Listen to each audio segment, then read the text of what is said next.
called Progressive Policy Institute, that is a think tank based in Washington, and also a senior fellow Wharton Max Center for Technology Innovation. Michael was present also yesterday to our conference on big data, and it took the opportunity to have a more in-depth discussion with some of the leading thinkers in Italy regarding not only technology, but how technology is innovating the business life and the policy, and hopefully also the country where we live. We have agreed that Michael will make an introductory speech based on the paper and also with other comments. Then, as I was saying before, we had a preliminary list of people that have asked to make some consideration, and I was checking before what the people that are on the list, just to let you know. Is Professor Gian De Michelis, Professor Caralberto Canevaro-Maffei, correct? And also Professor Prini, and I don't know if it's Professor Paolo Gira, or Mr. Paolo Gira. These are the lists that I have here that I already had to speak. If you agree, after Michael and after the short speech, if you agree, we plan to give you at the beginning 10 minutes to provide the introduction, then we open the discussion. Of course, we can go back again to the discussion. There are any other thing that you want to? Do you think that we have to introduce each other, or is it better that when somebody speaks, we introduce himself? Okay. So please, Michael, give you the table. Thank you very much. I'm very honored to be here this morning. Thank you to the Innovation Group and Think Foundation for inviting me to Italy. I'm very glad to be here and to sort of share thoughts about the data-driven economy, both plus and minus. And a couple of things in the news, of course. Everybody is familiar with the data-driven spying scandal now going on in the U.S. But a very interesting article in this morning's Wall Street Journal. Traders routinely paying for early peak at key economic data. Okay, this is not data that is released by the government, but economic indexes that are released by various non-governmental agencies in the U.S. It turns out that the traders are paying to sort of get the data 2 seconds early, 1 second early, half a second early to enable them to trade against it. Very, very interesting and important. After I finish here today, I intend to sort of go write a blog item or a Twitter about the importance of this. I think we've entered a very, can I have the next slide, please? Okay. We've entered a very interesting period in the evolution of the economy where we're moving beyond goods and services into data. And what I'm going to do today is give an expanded version of the talk that I gave yesterday with actually a lot more economic details about what the data-driven economy looks like. So it's going to have 3 phases here. One is understanding the data-driven economy. The other is the importance of data to the enterprise. I'm also going to talk a bit about trade. And the third is how do we think about the data-driven economy relative to government. Next slide, please. Okay. You know, what's interesting and important here is that we've lived for the last 70 years with an economy, you know, both in Europe and in the U.S., which is built around goods and services. So we started with the industrial economy, you know, steam mills, steel mills, railroads, heavy industry, cars, and so forth. And so we're very used to thinking about the production and use of goods as an important pillar of our economy. Next slide, please. Then, you know, sort of basically since the 1970s, at least in the U.S., we've grown used to thinking of services as an important pillar of the economy as well, retailing, finance, healthcare, all sorts of services. If you look at any of the economic data that's put out either by the U.S., by the EU, by individual national economies, it's all divided into goods and services. Employment is divided into goods and services. The production is divided into goods and services. This is the lens through which we see the world. And so when you go and you sort of ask companies, what do you do? They're going to tell you, well, we make goods or we provide services. Next slide, please. My claim is that we've entered into a new world where data, the production and use of data is just as important as the production of goods and services. Now, on one hand, this may not be very surprising because we all deal with data all the time.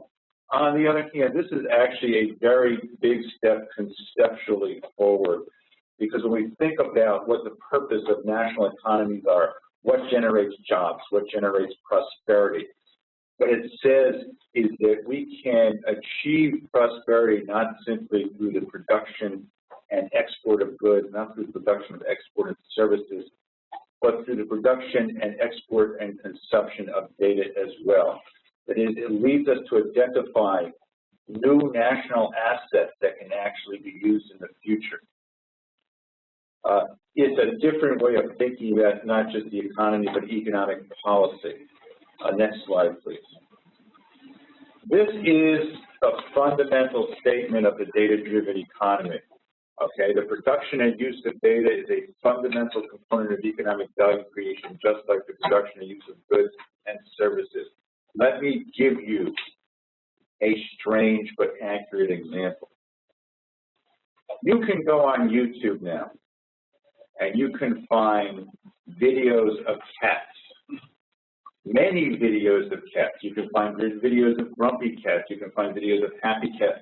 You can find videos of cats that have millions of views to them. There are people who are out there watching cats all day.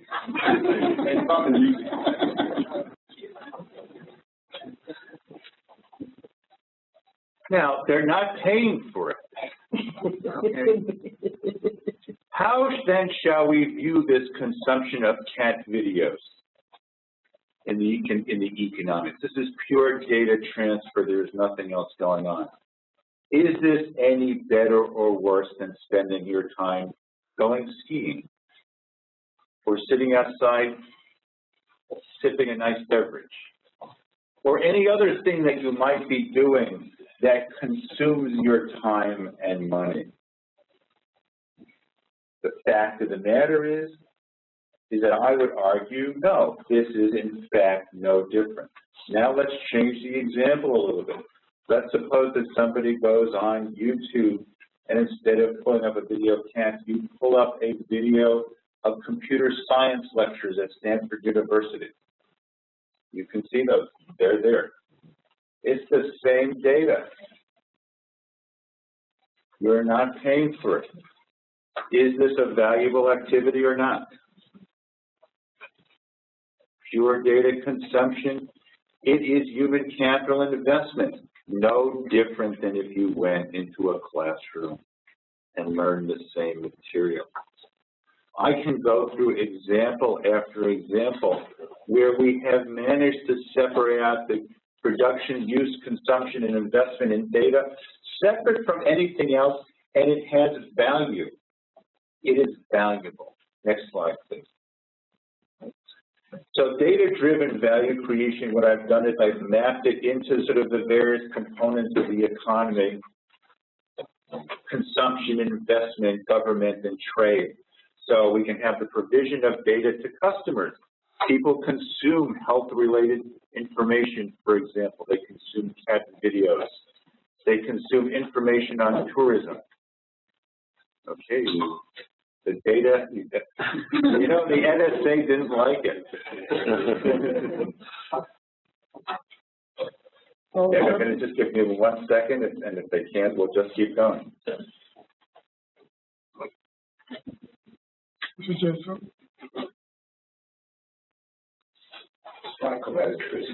Alas. Okay, let's just keep going then, and then let them work on it. Okay, the provision of data to consumers. Enterprise investment in data, things like marketing databases, genomic databases, all the information that companies have that are in their databases is valuable as well. Then there's the role of government in providing information, data.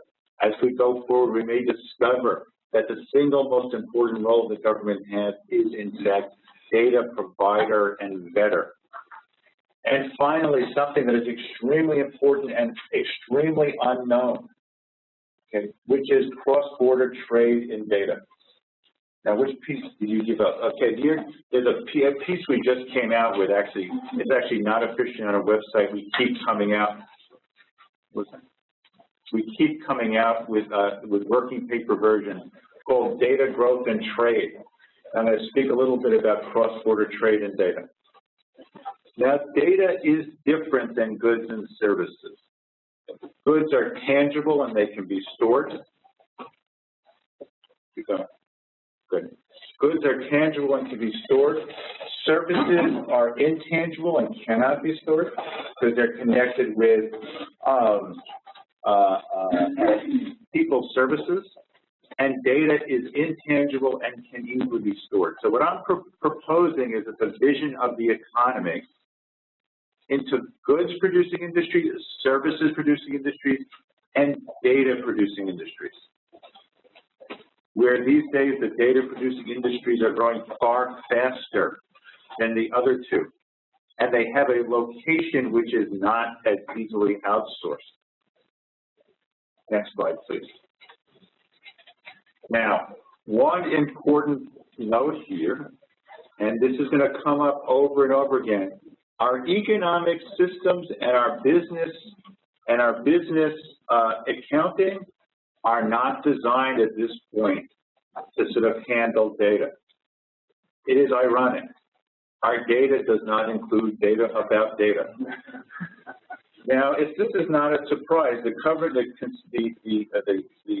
system of national accounts that we still use today was originally designed in the 1930s. It had two purposes, really. One is to sort of enable the tracking of the Great Depression, and the other was actually to sort of enable countries to sort of track their war-fighting capabilities. Right now, data has a very different set of properties in goods and services.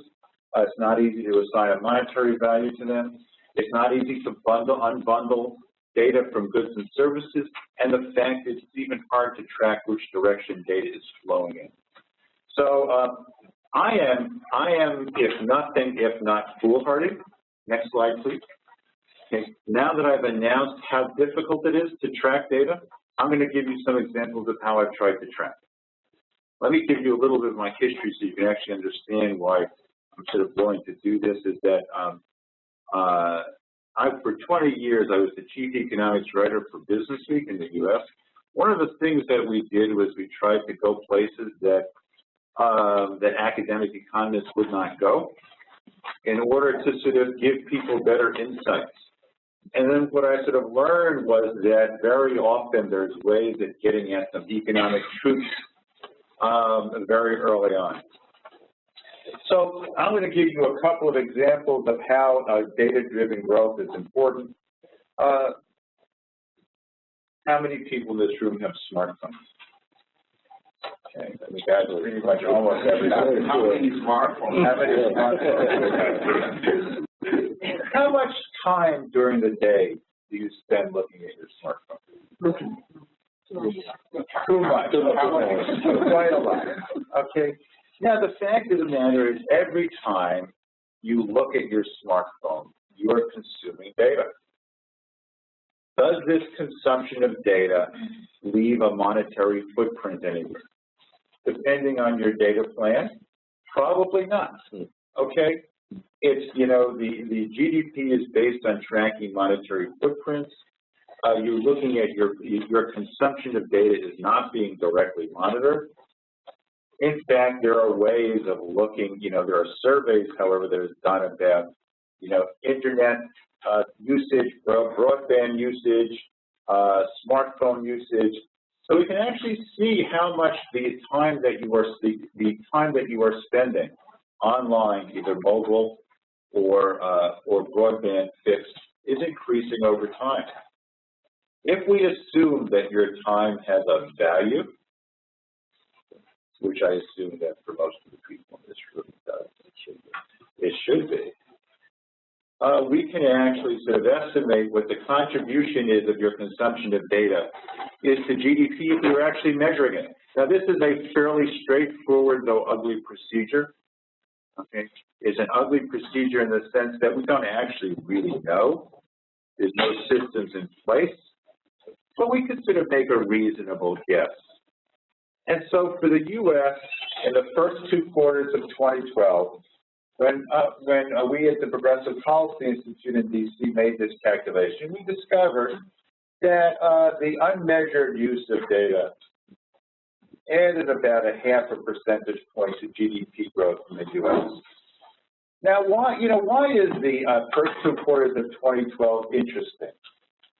Well, remember, the presidential election, in the U.S. happened in November 2012. And we know from some economic research that voters in the U.S. are very sensitive to what the economy is in the spring or summer leading up to the election. So what this is saying is that the U.S. economy was actually stronger, that's about 25% stronger than it seemed at the time. This might be one of the factors help accounting for why President Obama won so easily in the election, that people actually felt that the economy was stronger. I do not have the figures yet for Europe. It would be interesting to see whether a comparable effect occurs, whether or not which European economies are actually stronger than it seems because of the unmeasured use of data. This is about measuring the fastest growing part of the economy. Now, I should say a word before going on about employment.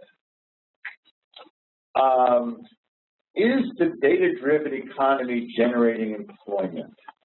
I've done 2 studies for the U.S. on the number of jobs created by the app economy. The app economy is all the jobs having to do with creation of mobile apps, their distribution, and so forth. I was able to sort of get at this number by using help wanted ads. I did a search, I used the help wanted ads to help me identify jobs that used mobile app related skills.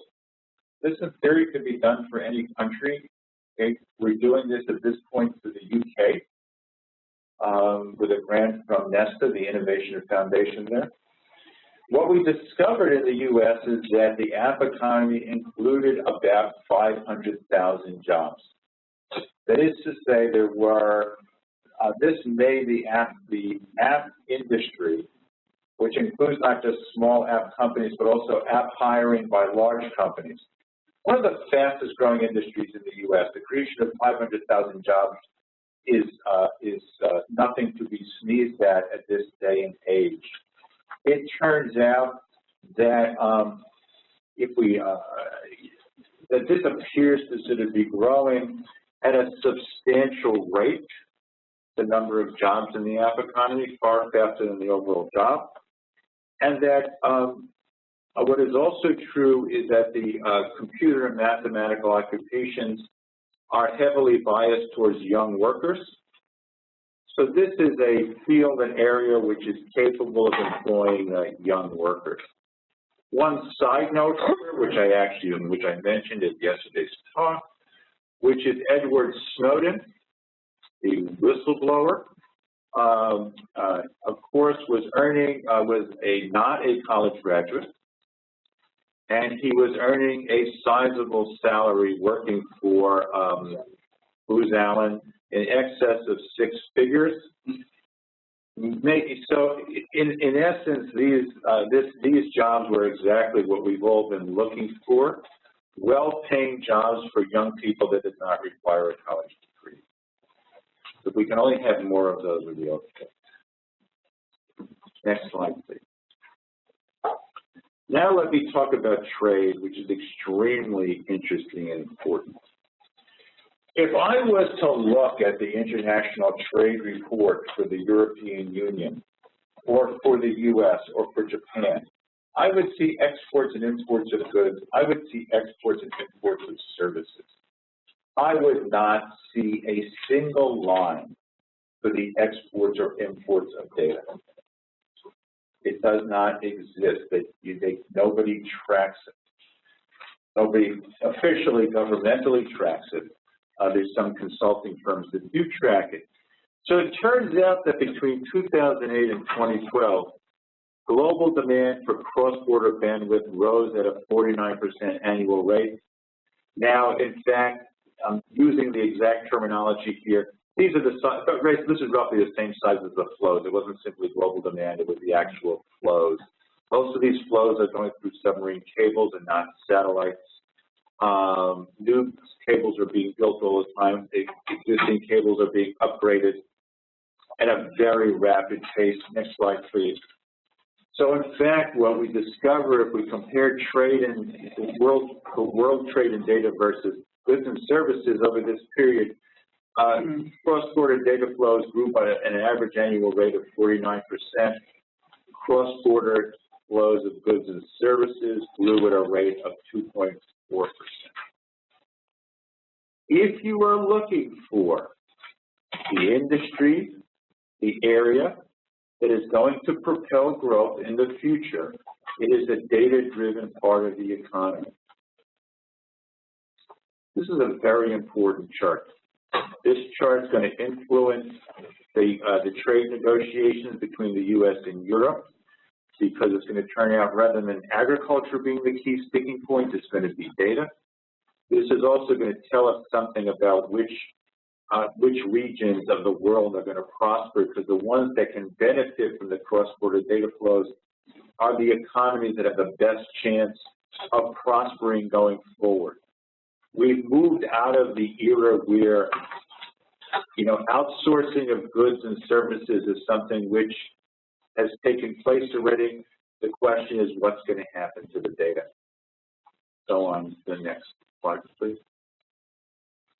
Now, I want to actually sort of make a point here about data flows. It's not in this presentation, but it's a very important point. I can, from where I sit right here, I could access sites in the U.S. I can access sites in Europe. It turns out that, in fact, there's a sizable lag if I access sites in the U.S. There's a bigger lag if I access sites in Asia. The way that the global economy of data is developing is that large providers are setting up data centers across the world. What is the role of these data centers? The prime role of these data centers is not to collect data. The prime role is to replicate data from the rest of the world and bring it closer. So remember those cat videos that I was talking about, or the Stanford computer science video. If I'm a young student in Italy and I access that computer science video from Stanford, what is happening is that I am actually accessing, most likely, a Google server in Europe and not the original set of Google servers in California. There's been an investment made to bring these closer to reduce the lags. The lags on for each individual bit and byte is small, but they add up quite large over time. You can think of international trade and data in part as bringing data closer to the ultimate user, either through data centers or through content delivery networks and so forth. So if you have access to a closed-in data center, what's happened is that the information, the data, and the rest of the world has been brought closer. So that 49% is actually an underestimate of the growth in data. What is really happening is that YouTube cat video has been moved once from the U.S., say, to a server in Ireland, okay, and then replicated many times. Next slide, please. Next slide, please. Now, why is this cross-border data flow not being counted? It's actually very interesting, the reasons why. Okay, why is it that I could sit here and access a site, say, in China, without paying anything extra? The reason why is because telecom operators, internet providers, the backbone operators very often exchange data without a charge. That's called peering. Okay, so basically, what happened is that if you follow, if I sort of shipped, a cheap trinket, okay, from China to the U.S. to Europe, and every step along the way would be stamped, registered for customs. Somebody would have to pay some money. Okay, there'd be forms that filled out. Those data bits that cross borders that are valuable don't have to pay any customs declarations. Okay, they're not counted anywhere. What happens is if I may be in the U.S., say, using AT&T. AT&T may own its own submarine cable. It doesn't have to pay itself any money. The bit gets into the UK or it gets into France and then switches to a European provider, also without any money exchanging hands. There's no monetary footprint out there for these data flows, and that's not even counting all the private networks. So right now there's an invisible economy out there of cross-border valuable data flowing across borders that is not being counted anywhere. Next slide, please. Now I did a paper, which is, if anybody's interested, please give me your card and I'll send you a copy of the current working paper, Data Trade and Growth. I did a couple of estimates comparing cross-border data flows to data flows within an economy. And so, this requires many heroic assumptions to do. It's not an easy calculation. And what I got was that in 2012, that cross-border data flows were roughly 16% of U.S. total IP traffic. Next slide, please. Fascinatingly enough, this is roughly about the size of goods and services trade as a share of GDP as well. So I don't know if this is reassuring or not, but it's roughly the same order of magnitude. In Europe, it was a slightly lower share. So it's like roughly 16% for the U.S., roughly 13% for Europe after I've taken out all the intra-Europe connections. I don't know quite what to make of this number yet, whether it's actually meaningful. Next slide, please. Think about government for a second.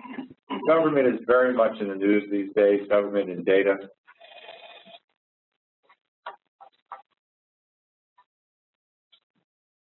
We have three major issues here. Okay, one is privacy, one is trade, and the other we'll just call government spying. Why not? Okay. So we at the Progressive Policy Institute have been very involved in questions of privacy. Now, privacy when it comes to data is extremely important. There's a very large national component to it, cultural component. It's difficult. Different countries have different attitudes. If you think about the way that I describe cross-border trade and data as being built around, say, data centers and replication of data, what we're saying basically is that the role that data flow goes both ways. When you have trade and data, what's happening is that data from the rest of the world is coming in. Data from your country is going out. An interesting question is what is the balance? How valuable is that data access to the rest of the world? Without lags. Okay. Now, if at any point we were to sort of cut off the cross-border flows of data, what do you think would happen to the national economy? Not very good at this point. The cross-border flows of data are extremely important to running the economy's financial sector, manufacturing, all sorts of areas. So the interesting question about privacy is a trade-off between privacy and growth. Now, we can almost turn this into a slider. You could make a choice and you could see which point along the spectrum that you want to be. It's fairly clear that if left to their individual devices, people will generally choose access to data over privacy. Now the question is that the right choice? I have spent a lot of time over the last year talking in Brussels and Berlin and around Europe on this question, and my take on this is very simple. It's a choice that everybody has to make. Every country, every region has to make about what is appropriate for them, about the trade-off between privacy and growth. You know, for my part, I believe that the Western economies at this point face a fundamental challenge in terms of whether our model is going to work going forward. And one of the most important things we can do is foster growth in the leading sectors that are both generating jobs and generating GDP growth. So from my point of view, I think that the slider should be pushed over in favor of growth rather than privacy. But this, as I say, this is a decision that everybody's got to make individually.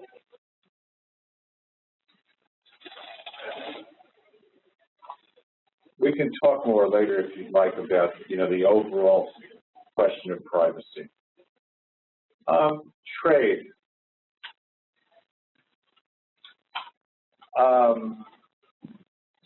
The last few trade rounds have been fought over agriculture, they've been fought over goods, they've been fought over services.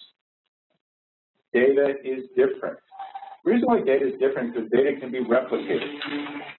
So that once you've traded for data, you can replicate it many, many times. You can get tremendous gains in growth from trade and data that you cannot get from trade in goods or trade in services. It is going to turn out that the countries that are open to trade in data are going to be the ones that are successful going forward. Just think about mobile apps.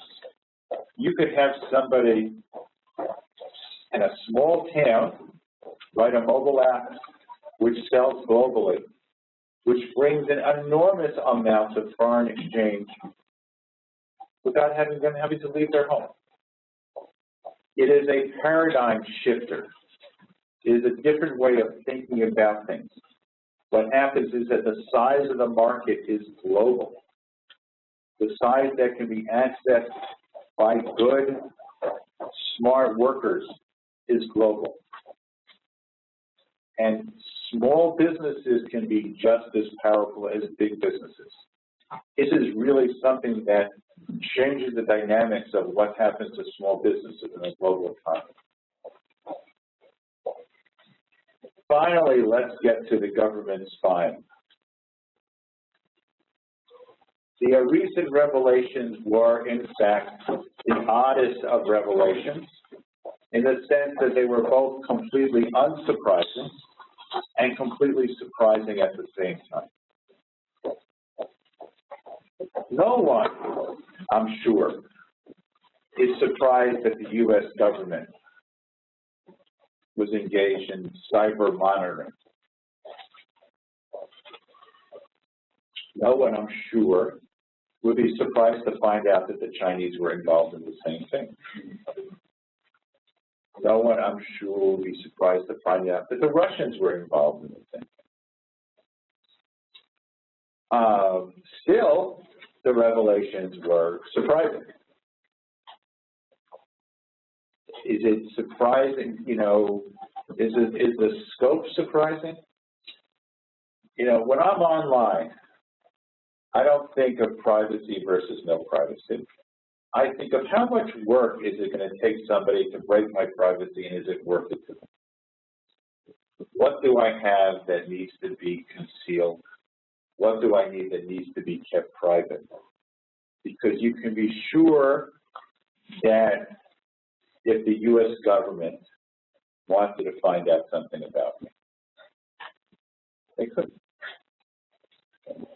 If the U.S. government wanted to find out something about you, they could. If the Chinese government wanted to find out, I've sort of seen funny, articles arguing that the only difference between the Chinese and the American spying is that the Chinese were sort of spying on the right things. More effectively. I think the way that I tend to think about this is that we're sort of in the early days of the equivalent of industrial warfare, where people are still trying to work out what's kind of proper and what isn't. It is, this may help explain something which has been baffling to everybody, which is why didn't we see more terrorist attacks after 9/11? Okay, and there's really three possibilities. One is that there were fewer terrorists out there than we thought. Two is that terrorism on a national scale is harder than it seems.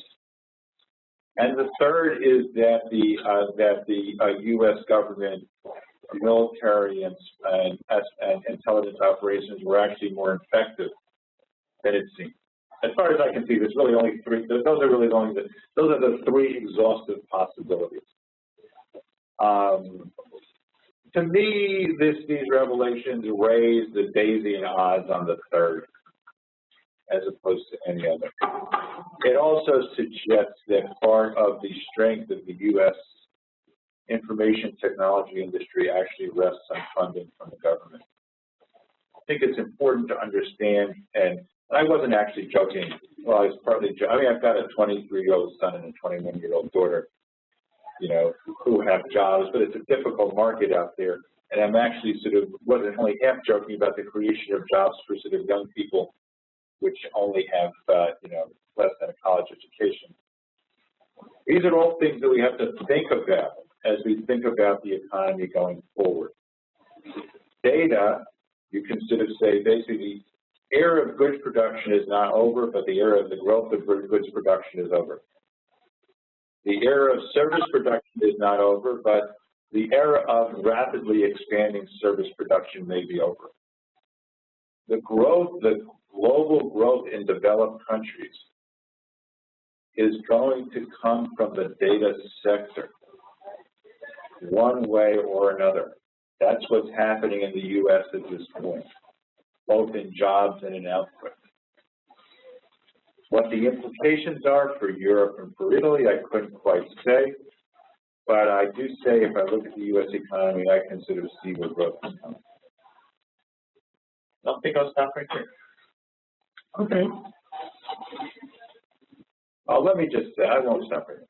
Let me just say one word about the institution. I'm the Chief Economic Strategist for the Progressive Policy Institute. We're a Washington, D.C. think tank.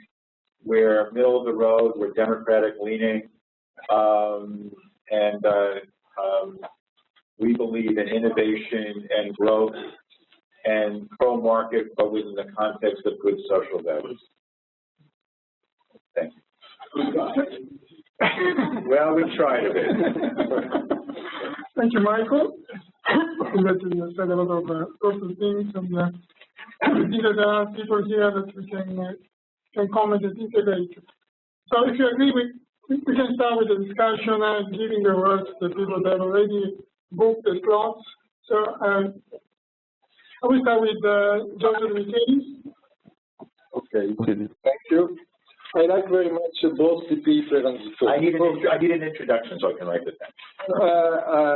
for two reasons. One, for some... Introduce yourself. Okay. I am Giorgio De Michidis. I am professor at the University of Milano Bicocca. I am working in computer science. I am something in the middle between an interaction designer and a developer of new applications. So I'm not generally working on interpreting and analyzing what happens, but more in designing. But I have some, so I like to talk because it gave me 2 or 3 elements that I was not thinking about, on which I can spend my attempts to understand. And on the other side, because it puts new light on something on which I was thinking.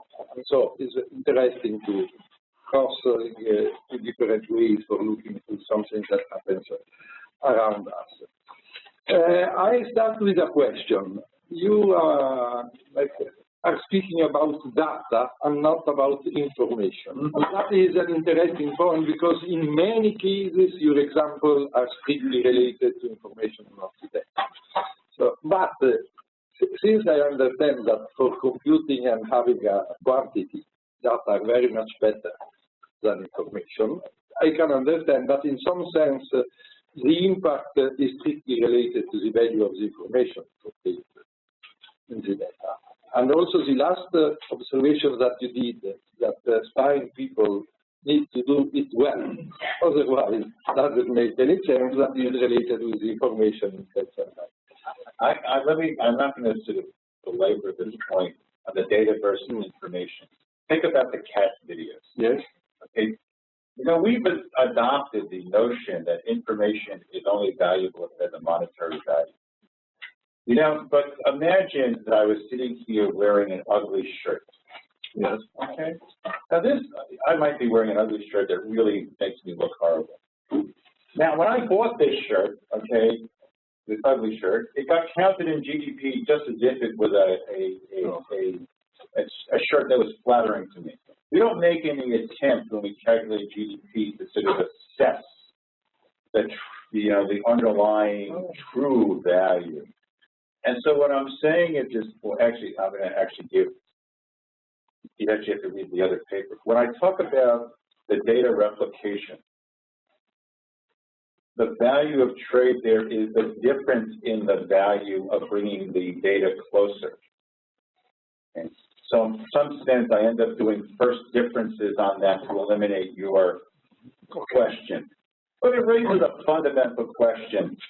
We have these very large data flows, and people tend to poo-poo them by saying, oh, that's just cat videos flowing back and forth across these lines. Who is to say what is valuable? They're being moved, somebody is consuming them. They only are being moved because there's a consumption there. In the same way, okay, the data that the U.S. government collected, which may or may not have been valuable, was data that they collected, and it was sort of economically powerful force. The only reason I'm sort of continuing this is a very important sort of theme here, okay, in terms of economic measurement, in terms of understanding the contribution of an ugly shirt to the economy is the same as the contribution of a cat video. You know, it's interesting. I gave it when we were just in Brussels, okay, and at a conference talking about cat videos. One woman stood up and she said, "You know, I watch those cat videos all the time. I have cats, and I love those cat videos, and my cats love those cat videos." Okay, the conversation went downhill. Okay, now I think that there is one point that is related to the problem of measuring. Is that I think that the situation with respect to both the data production and data flow is that we are still in a very inefficient way of doing both things.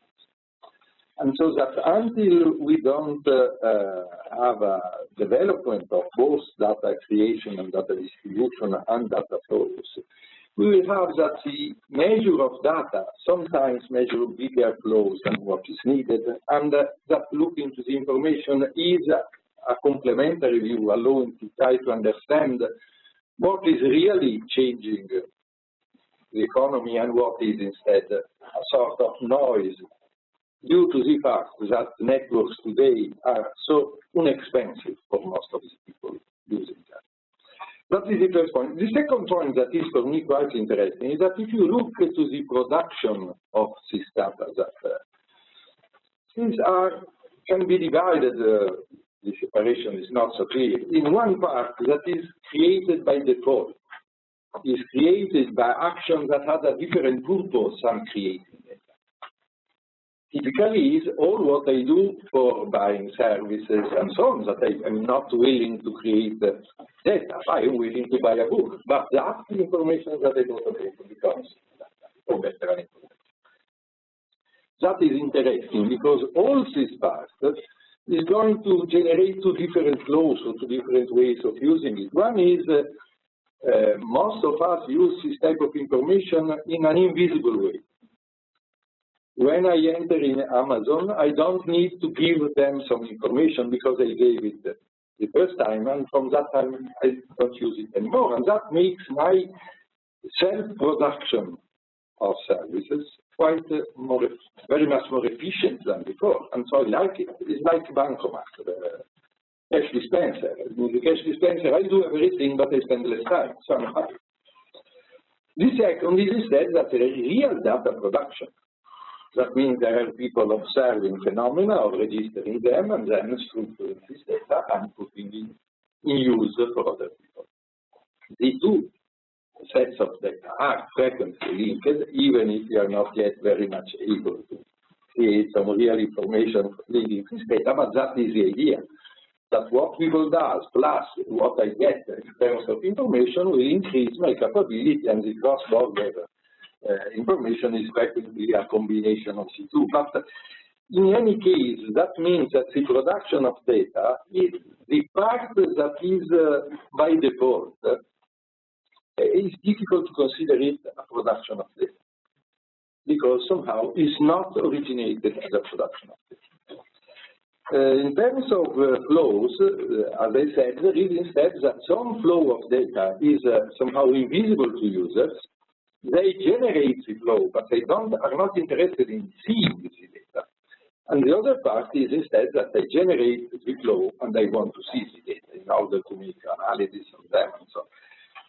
That is, tells us that the best way probably for understanding it that data have a dual component.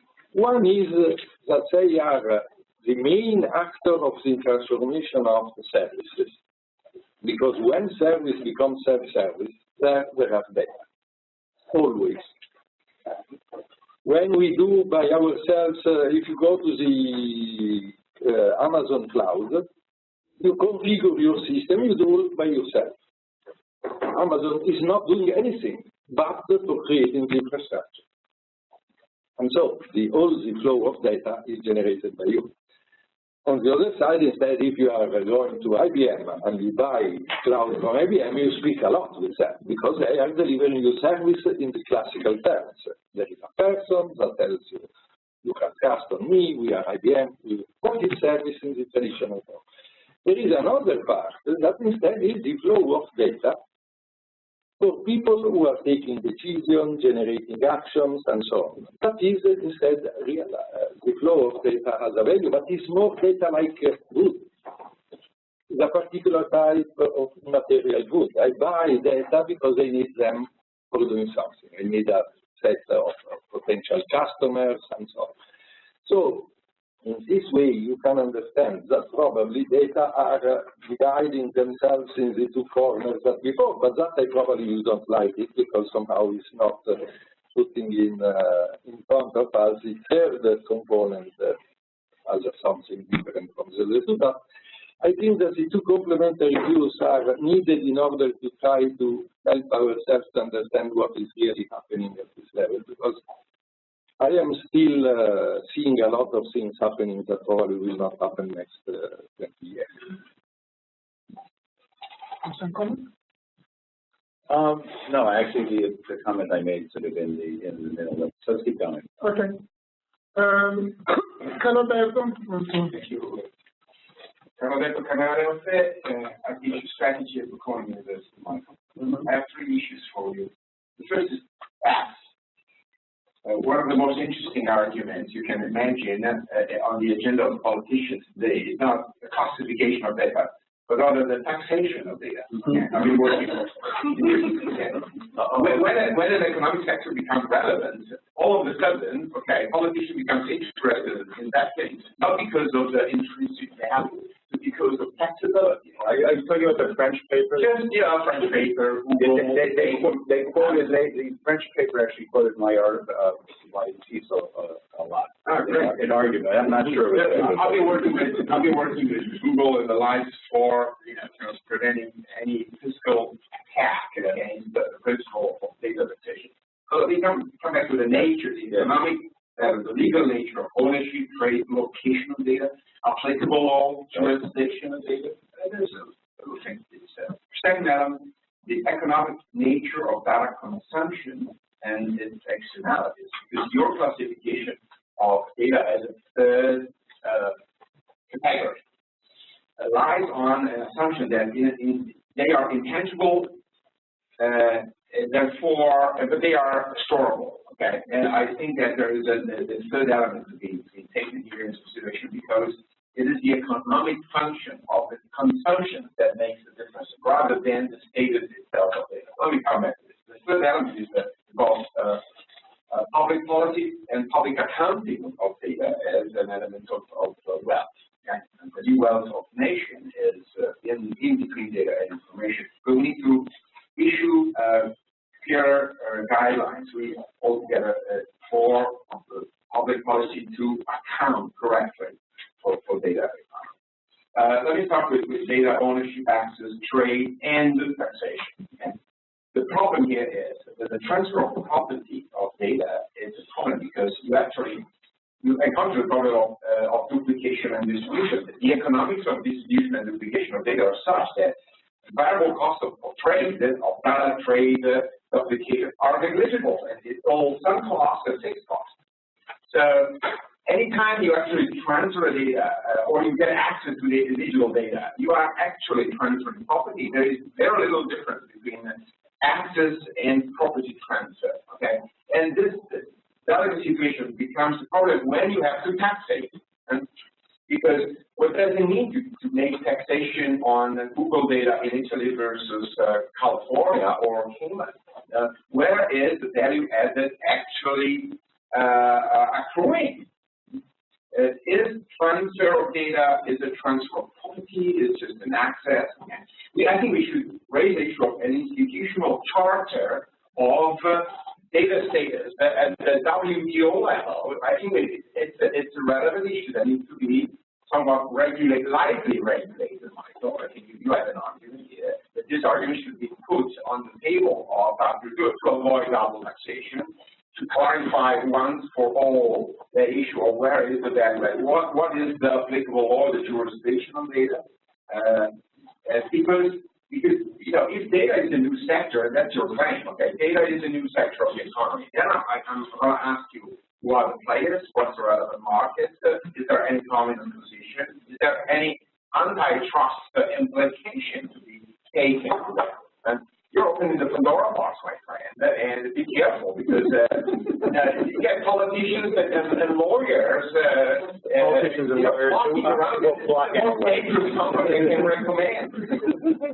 The issue of what kind of economic animal is data in terms of taxation, in terms of antitrust, in terms of ownership, duplication rights, the legal rights of applicable. I think there is a big issue which goes beyond your categorization. Data are a third leg of the economy.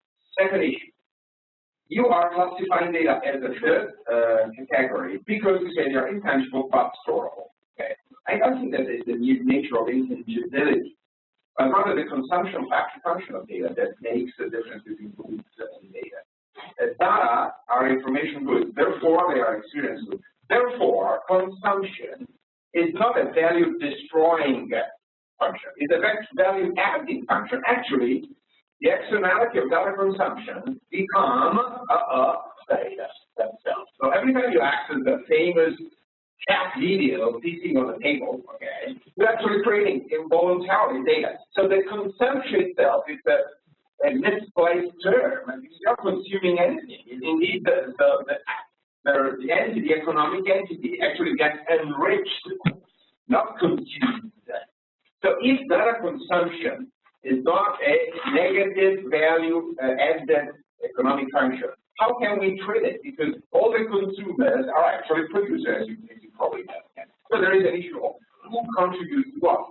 Probably the right definition of data is not like a third leg, but rather as goods with a positive consumption function, rather than a third nature based on intangibility, which is honestly a little more philosophical than economic. Okay?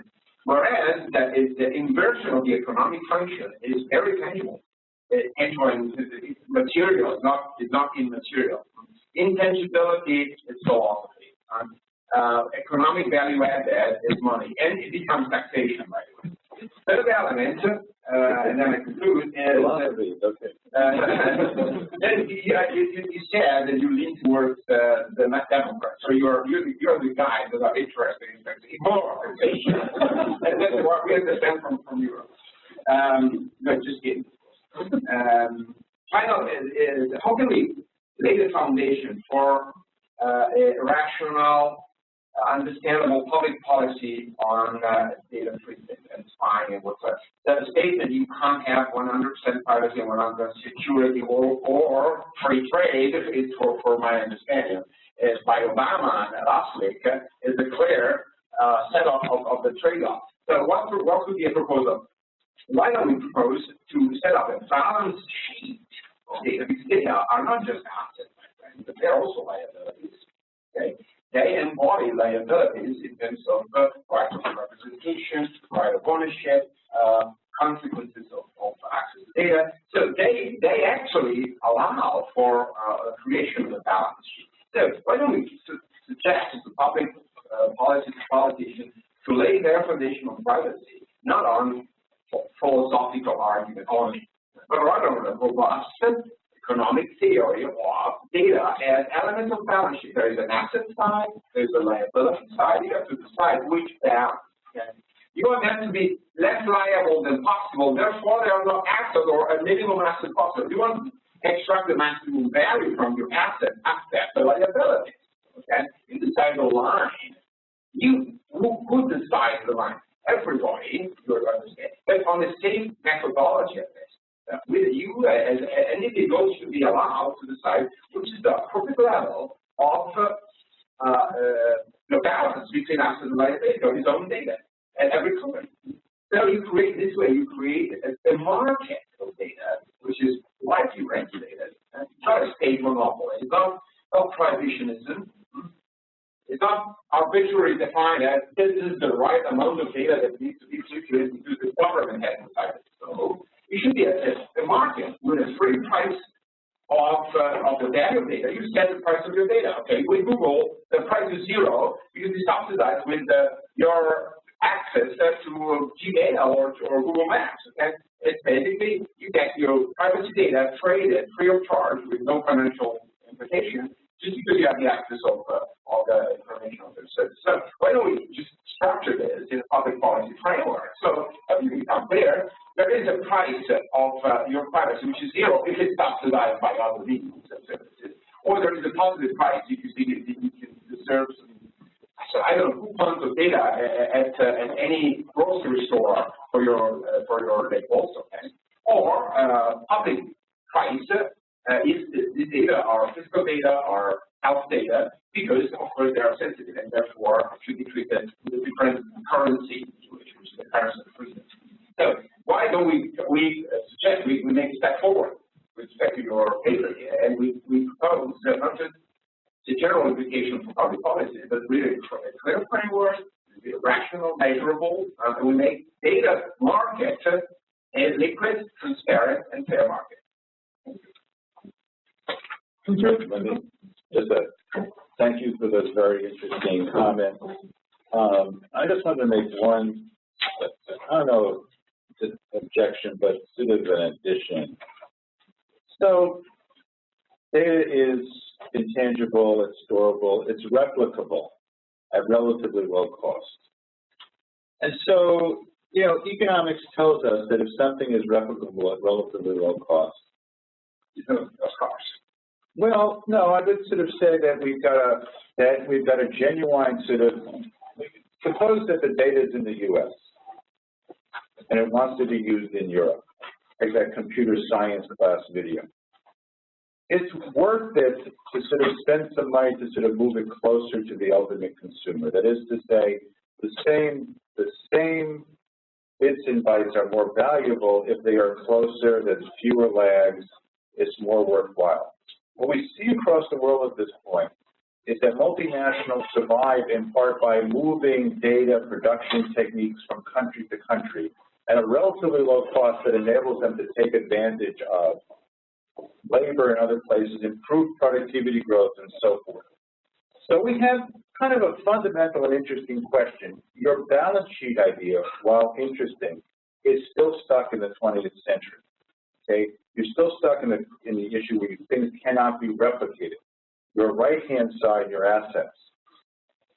I can move them, replicate them to someplace else, and all of a sudden they become, the value has increased. Okay, so you don't just keep, it doesn't just sort of stay stable. I think as we think about tax policy, as we think about various policies, we want to be able to say, how do we ensure that all of the useful information in one place is easily accessible at a low cost someplace else? I'm thinking, for example, about, say, a medical database.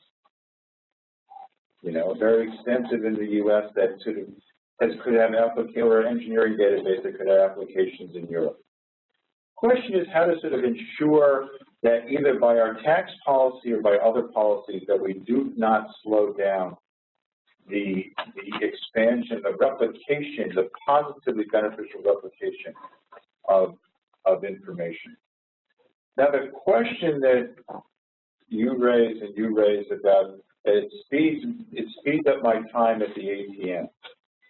Now we've never included, nobody has, theoretically possible, nobody has included self-production as part of GDP.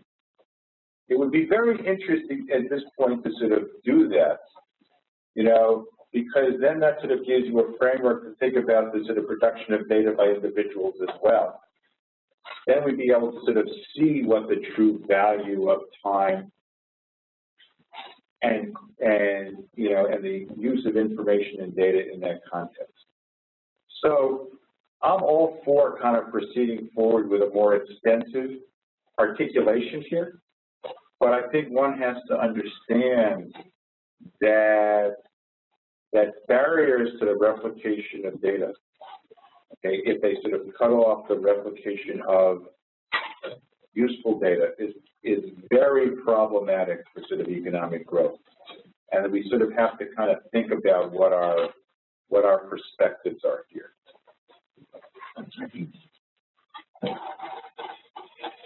Thank you. We move to some others. I have Paolo Gila. Thank you to Lee. Thank you to Michael. I am Paolo Gila. I'm a journalist. I'm working in RAI, Italian television. You're not a recovering journalist like I am, right? You're still right, but I tend to find myself observer of economic trends.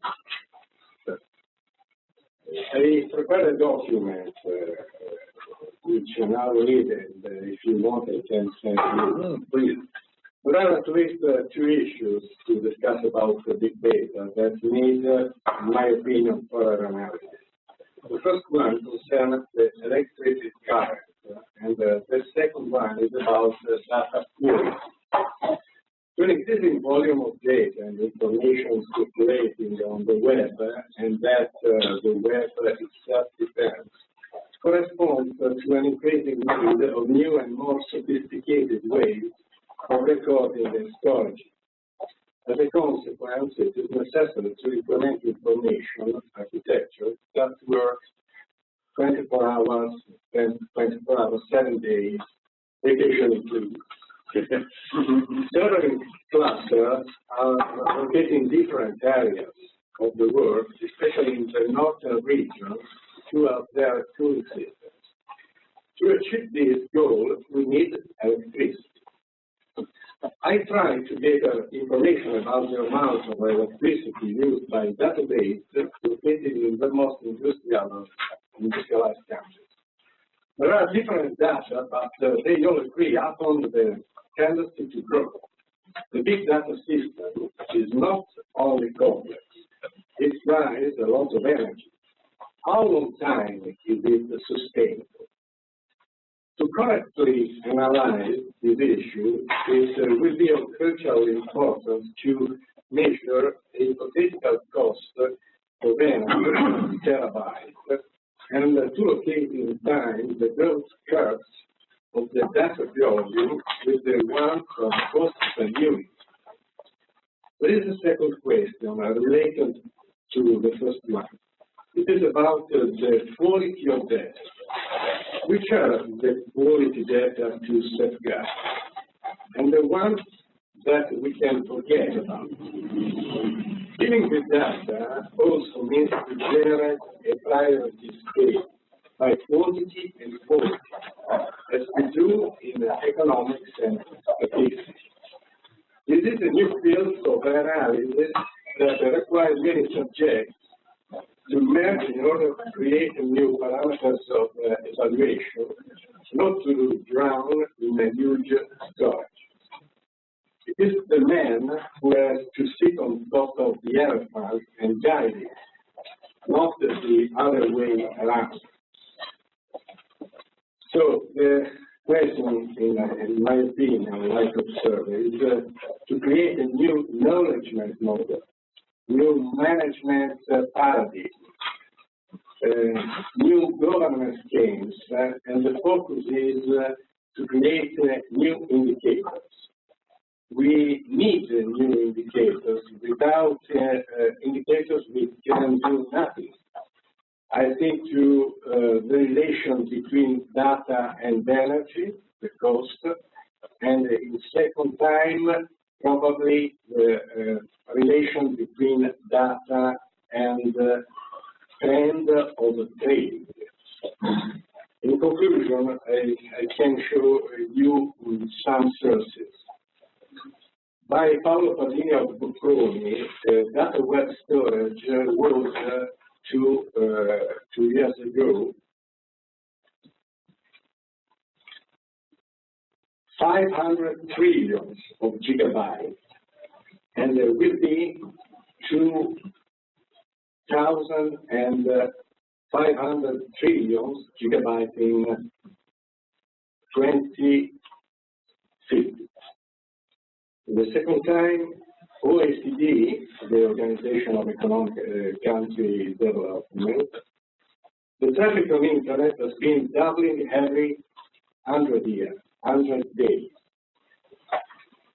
And in Italy, we have a budget for energy consumption in IT around 15% of production budgeting in industrial costs.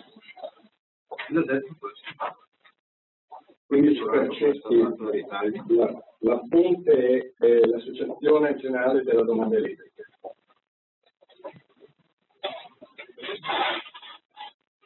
So, what do you think about the problem to measure the big data in relation with the trend of the economy?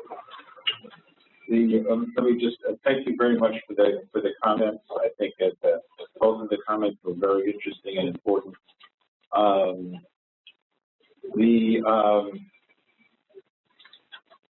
There is no doubt that that the way that the internet is developing at this point requires large amounts of data, large amounts of electric consumption. I think that has to be traded off carefully against the question about whether it enables less travel and less trade.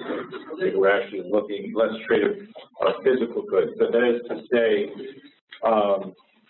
if we were to have fewer meetings, global meetings, because of this, I don't know what the trade-off would be energy-wise. I do think that that the companies that build data centers are becoming increasingly sensitive to the energy consumption question, in part because for them it's a cooling question as well, and very difficult. So, you know, we are moving towards different types of siting of data centers.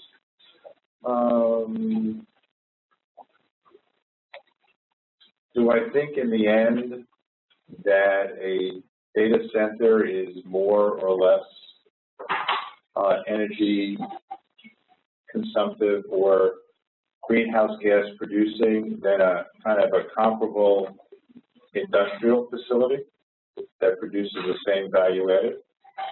That's a very difficult question to sort of answer at this point. But I think that if I'm assuming that there's economic growth, and I'm in favor of economic growth, I think that it's easier to imagine data-driven growth being more environmentally friendly than industrial-driven growth, or even service sector-driven growth. But this is still an open and very important question.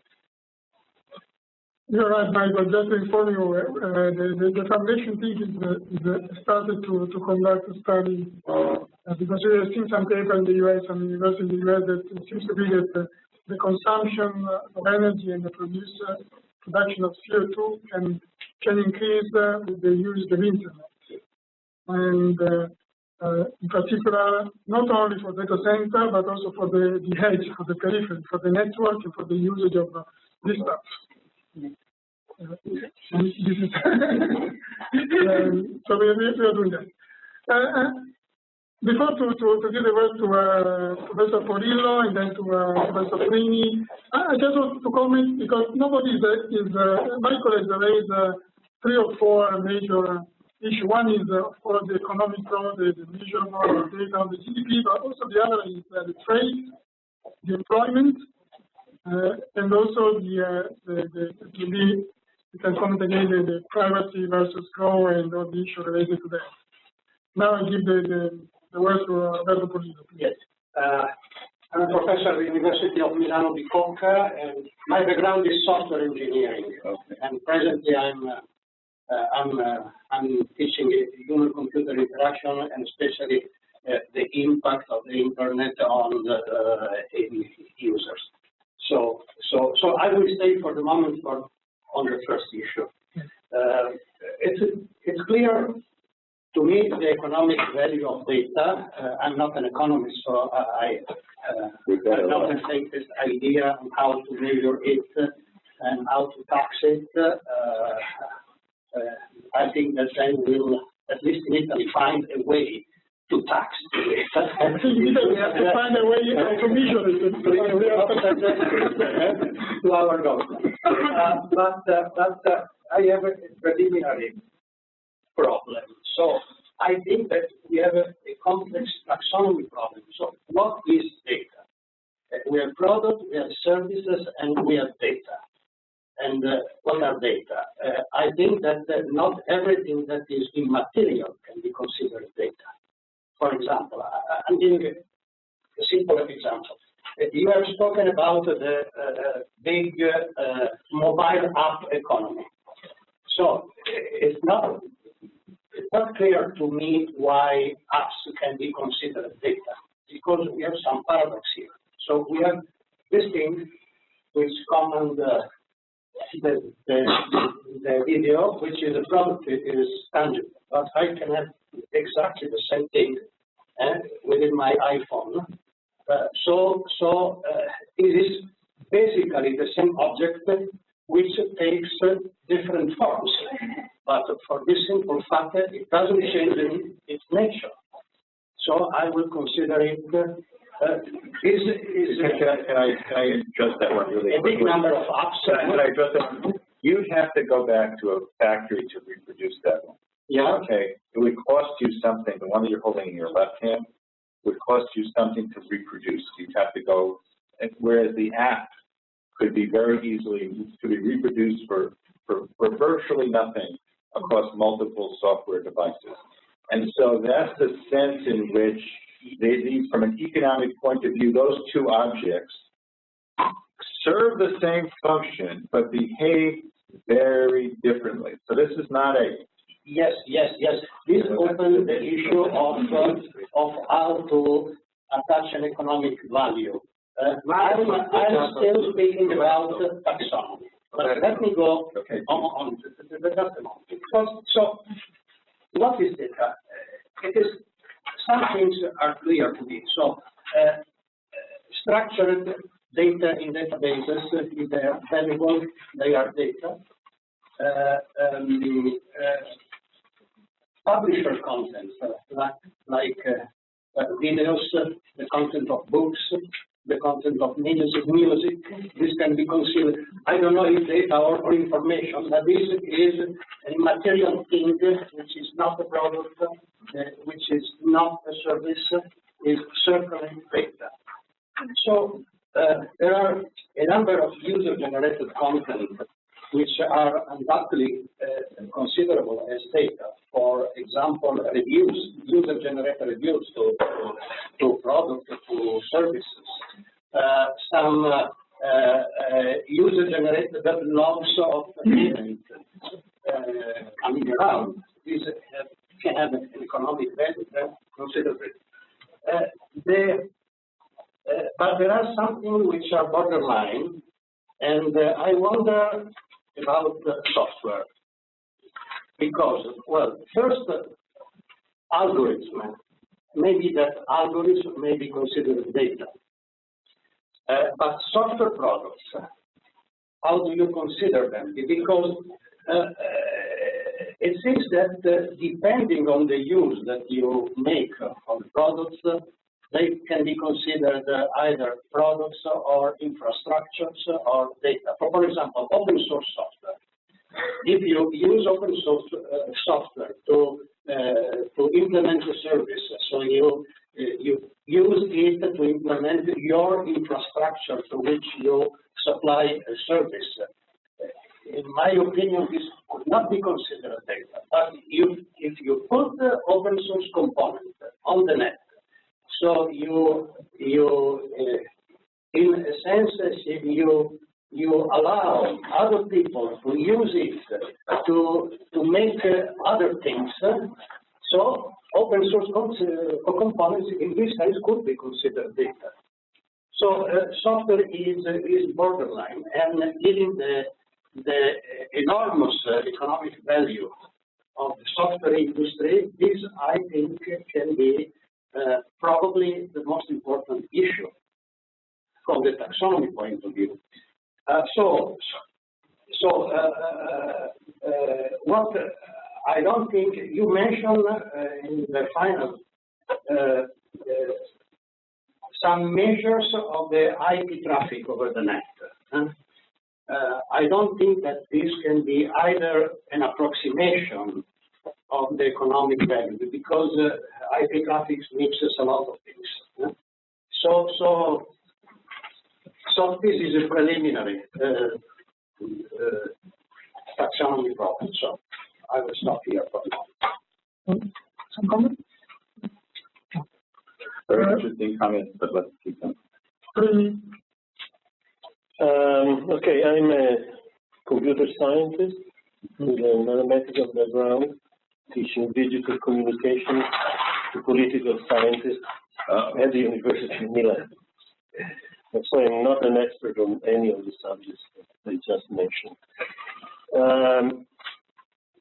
In my opinion, many of the issues that have been raised so far are actually part of a more general question that sounds like the following one, quote unquote, whether GDP is a suitable measure of a country's economy and why not. In fact, I think that the current definition of GDP, which is a kind of monetary-based definition, has nothing to do with the value of produced by a country in terms of goods, services, data, or whatever. My personal opinion is that GDP should actually be a measure of energy, which is the energy used to build up the organization of the society we live in, minus the energy that has gone into heat, the energy that has been dissipated to create this organization. So the delta is the value of the society. But I mean, if we start a discussion on this issue, I think we should probably. but as this room gets hotter, it generates more GDP. When people will go away and GDP. That's right. So yeah, I would just have to mention a couple of technical issues that are related to what you have presented. And one is has to do with the way GDP is computed, is valued, from the viewpoint of where goods and services are produced or delivered.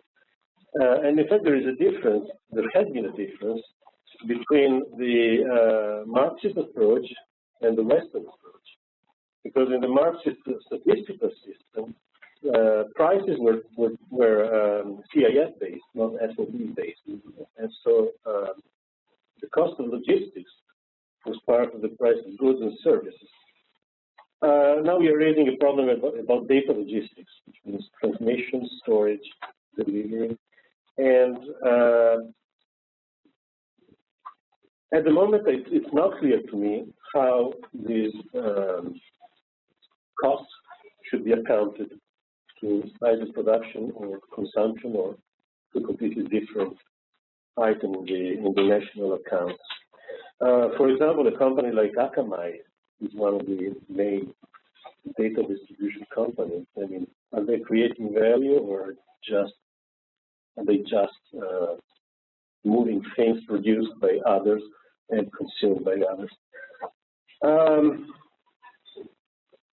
The second issue has to do with the following question: whose GDP is the GDP related to production and consumption of data?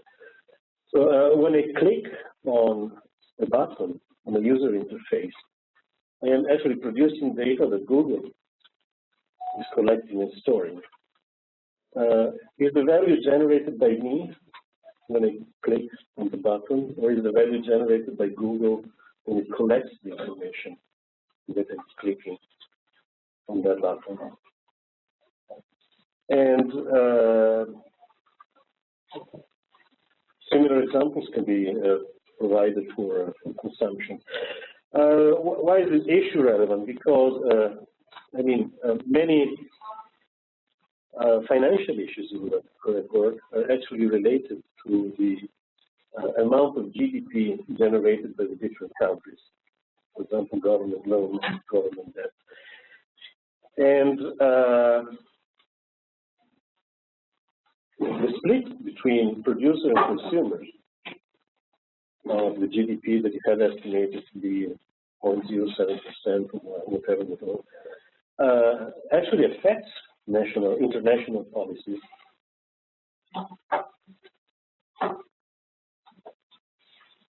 Okay, let me actually, you raised some very, very interesting points. Let me just address two of them. One is the Akamai. Akamai is a very interesting case. So Akamai does data distribution, installs content delivery networks, say, across Europe, so that if the Olympics are happening in Asia, or a soccer match, they're sort of rebroadcast. Now, why are these content delivery networks necessary? It's because you need to bring the data closer to people to make them valuable. You can think of the value of that data by Akamai is not about the data itself, but about moving it closer.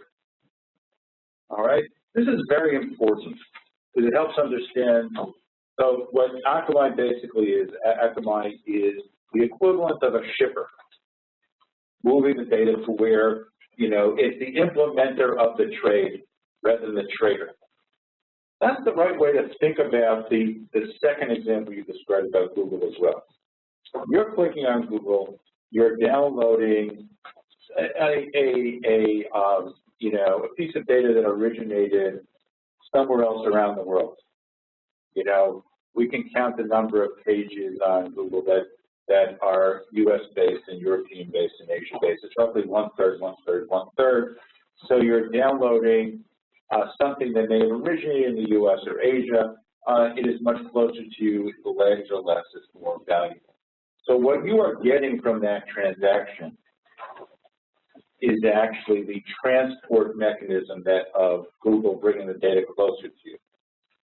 Now, an interesting question is whether the value of the access to that closer data is worth more or less than the data that you are contributing. See, I think there's a giant free ride going on in this world, which is why you're seeing some of the odd, interesting growth patterns that you are. The mere ability to sort of set up a data center means that all at once you have access to a whole bunch of information from the rest of the world at a closer range than you had before. My guess is, and we're in the process of calculating that value in the aggregate is greater than the value of the data being collected. Now, the interesting question in the fellow left here. So this is creating a giant surplus, okay, in the Marxist sense.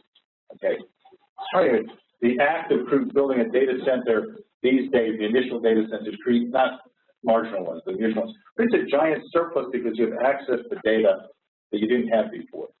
The surplus is far larger than the amount that Google is spending on building a data center. It's also far larger than the amount that Google is collecting on advertising from using your data. So the interesting and important question is, who is collecting the surplus? Okay, so really what we're doing at this point is we're not fighting over the conventional, are you getting paid for your data? Because the fact is, you're getting all this access that far exceeds the amount of the value of your piece of data. We're fighting about a different question. There's all this surplus that's being created. How much of it goes to which country, to consumers, to governments, and so forth?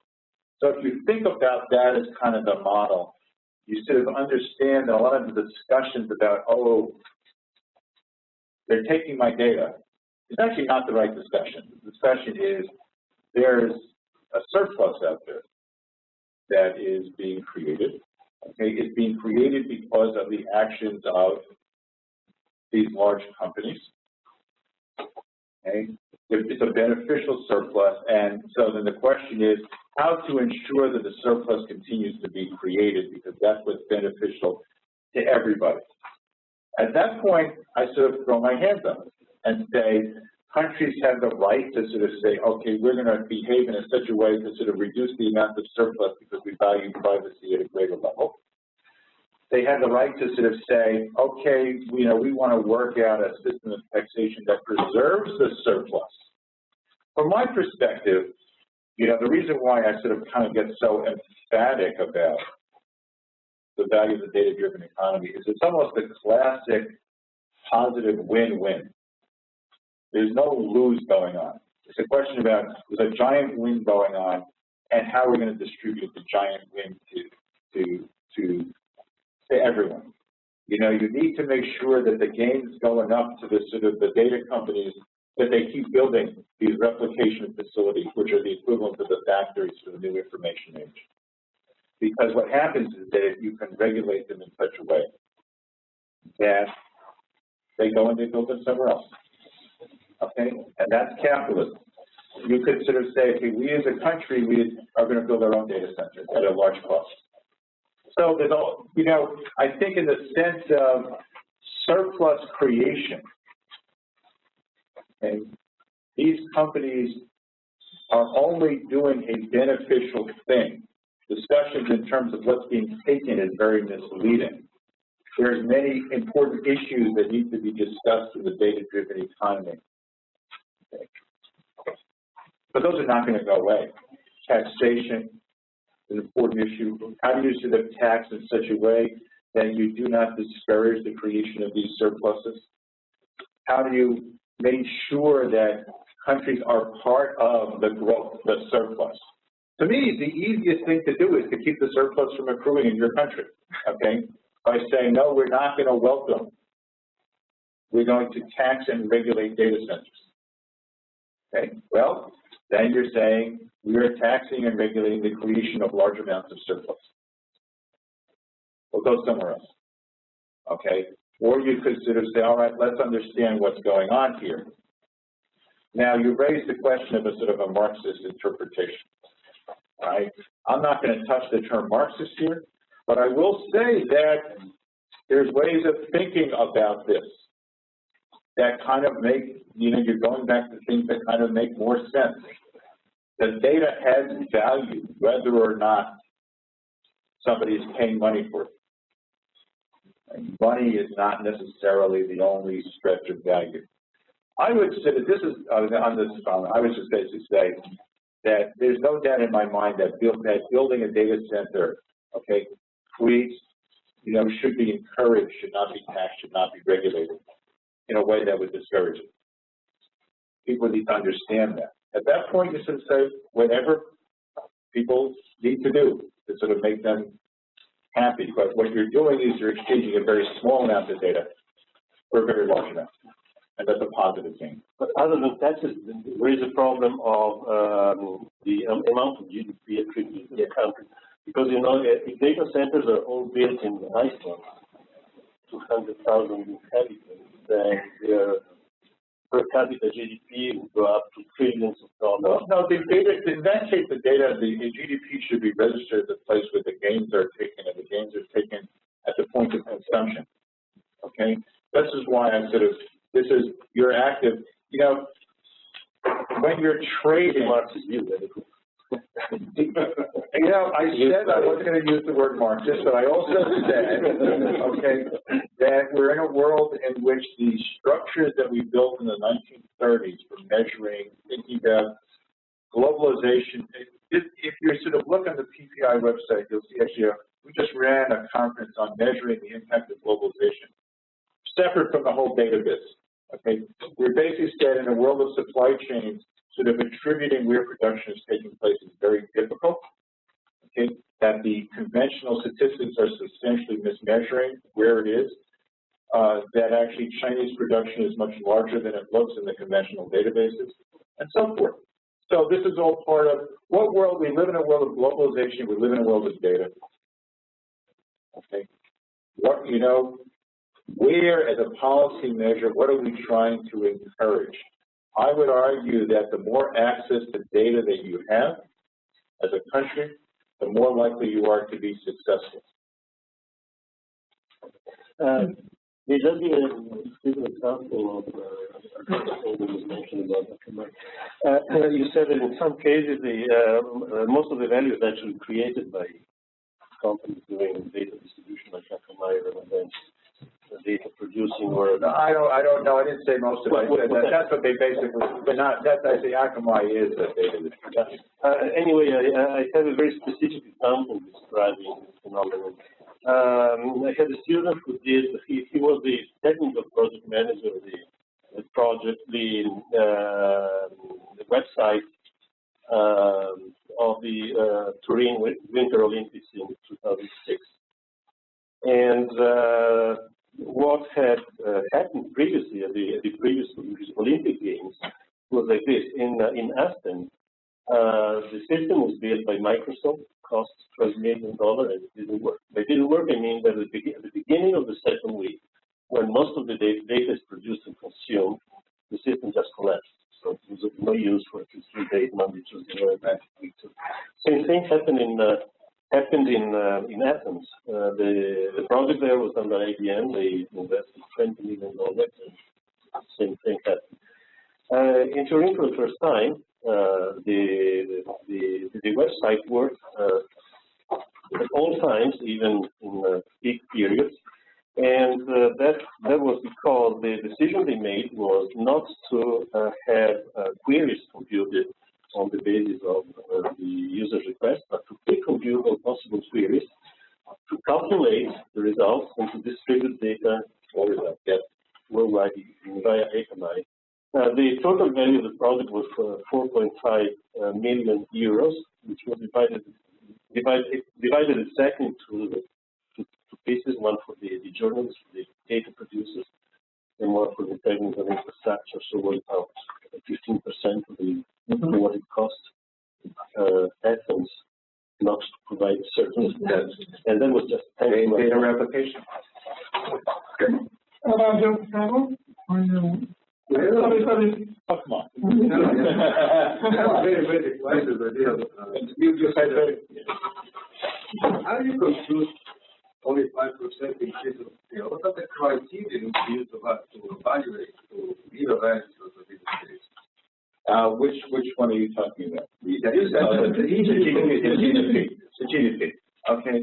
So in that case, what I did was I looked at the increase in time use spent on broadband, the increase in time spent on mobile broadband, the increase of users for sort of various websites and so forth, and multiplied that by the base of the monetary base of the telecom and so forth. I would consider this to be a set of heroic assumptions. Okay, I would consider it to be not much worse than what some of our national accounting agencies do in some cases. I was looking at consumption rather than investment and trade. My sense is that the true number, if I had included those in, would have been considerably larger. So from my perspective, I thought that was sort of a reasonable result. Could someone else get different results? Absolutely. Is the underlying growth rate of usage of smartphones and broadband, if you sort of look at data consumption rising at a rapid rate? The answer is yes. Does that show up anywhere in conventional statistics? No. Could I have picked a different base and gotten a different answer? Yes. So I would say that this is correctly characterized as a preliminary result. It is consistent with the results gotten by, say, Professor Eric Brinhofsen in MIT, sort of in the same order of magnitude. Basically, if you sort of look at people's time budgets and how they change and kind of value them by a rough measure of what their time is worth, this is kind of about what you get. So that was the procedure there. I'm looking, this was the initial attempt in terms of getting an order of magnitude. What I know for a fact is that no GDP statistics out there in developed countries account for the increase in speed of broadband in their measure of GDP. They do not account for the increase in consumption of data by companies. They don't increase the trade in data by everyone. So that's where I stand on that. Before I move to Sanjay, I'd like to let them in your view, of interest for everybody here, what our national statistical institution is doing in order to address some of these issues. Okay, thank you. And it's Michael. Yes, this discussion is very challenging. Nadia is working. He starts and maybe sorry. Good morning, everybody. everybody. I'm Nadia Mignoli, and I'm a senior researcher of the Italian National Institute of Statistics. That is, I don't know if you know that, but the main producer of official statistics of the country. And he's producing official statistics together with other parties, of course, that belong to the national statistical system. And in some way, these kind of guidelines and practices that are shared by the community. And so this discussion is very challenging, and yesterday I tried to say something. There are two sides of this question that is very huge, as you're seeing. And one is how to measure this data, how to measure this new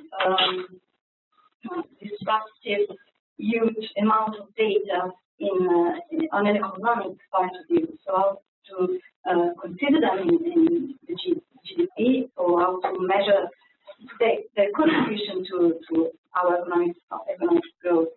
And in this sense, the Institute is working very hard and sharing methods with among the European Union, of course, among Eurostat, and also at international level, discussing in general how to measure intangibles and how to consider intangibles as an important, of course, central part of our economic growth. And we are doing that, starting from the standard. I think I can consider that as a standard classification of the assets of the intangibles. And what can I say, less theoretical, more practical. That's at the end of the next year, ECT, the first result for Italy on ECT as intangibles and their contribution on the GDP will be disseminated. And this happens also in other European countries. And we are also working hard on the other aspects like databases and software and that. So we are dealing with that. And this is one aspect. On the other hand, as you told before, Michael, I can't remember a standard statistical data, standard statistics, something like that. Yes, we are dealing as producer of statistics with big data, and this is the other aspect. And this is very challenging too, because we are trying to. What we are trying to do is trying to extract value from this cloud. I don't know if I can show some pictures for that. We represent this like a cloud, and the meaning is that I don't know, a rain can be abstract, but also the sun can come out. So we are really working out on that. And what we are doing is to try to use, to extract value from this sometimes humor, sometimes confusion, to improve our production. That's it's statistical production, so it's different from other kind of production. So we're doing that to improve in different ways. And the main ones are, for example, to try to use big data to improve our data collection system. So the step of data collection that is at this stage not standard, like it can be misleading and understanding, but as is usual level, very developed and updated, because we use, of course, all the media you know to make this data collection phase very modern, very sensitive, and so on. For example, we use web collection, data collection. In general, data collection that is very modern and very developed. So this is one of them. And in this case, the easier way to use that data is to substitute the standard usual data collection using, for example, apps from your mobiles or applications using your laptop and so on. Of course, in this case, I need to ask for permission because there is the other aspect you highlighted at the beginning that is quite interesting, and for, of course, for National Institute of Statistics, maybe it's one of the core points. So I don't know how to face this trade-off, but there is one. And in my opinion, it's not so difficult to balance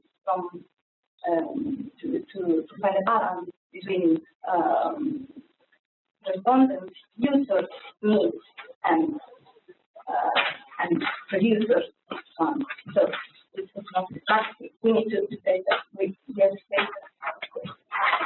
And so asking permission, we can substitute this data collection, collecting data directly from this kind of data.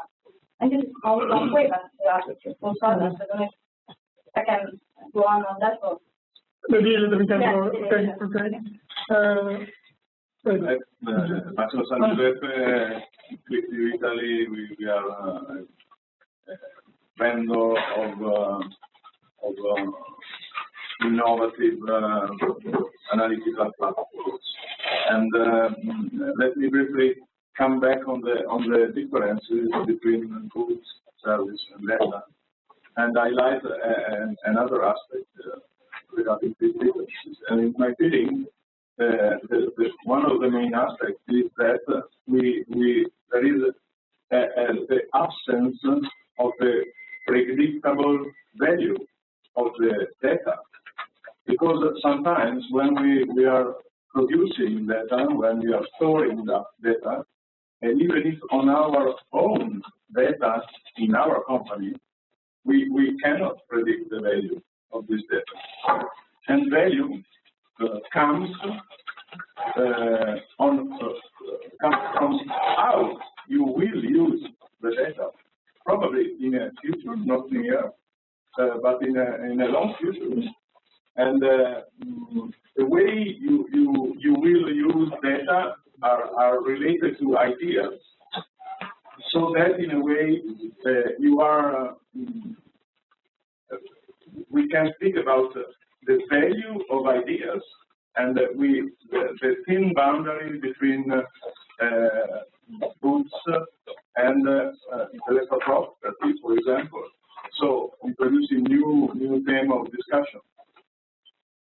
I think that's a very useful point, because if we don't know what the value is, what's the level that we think about it, that kind of gets back to the cost of production, okay, thinking about it in that way.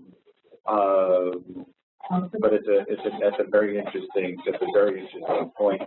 I wanted to just come back to something that you were saying, which is that I think that people don't understand the relationship between big data and then the government surveys.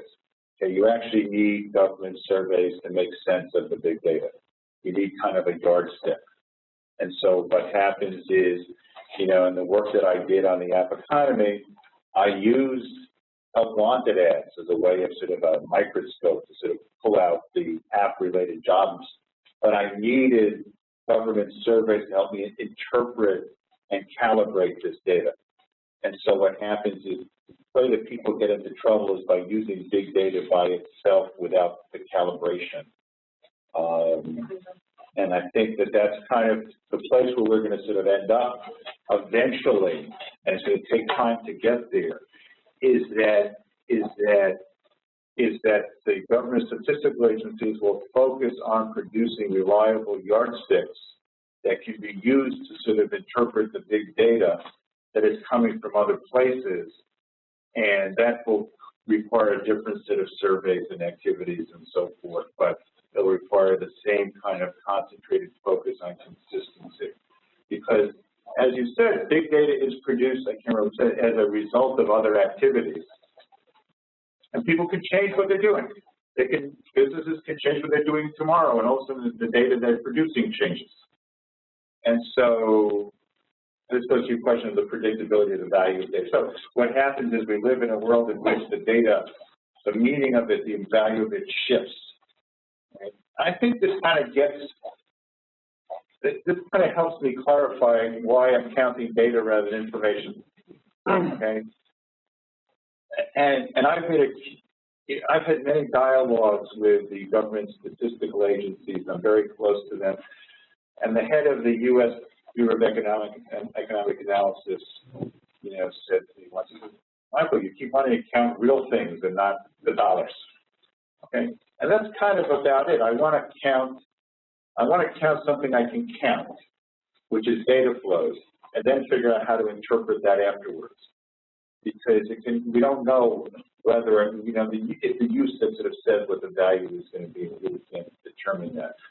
So I would the place where I would come down to is I'd put more funding into statistical agencies rather than less, because the more that we can have calibration tools, the more valuable the big data becomes to give us detail that we can't get any other way because it's intrusive.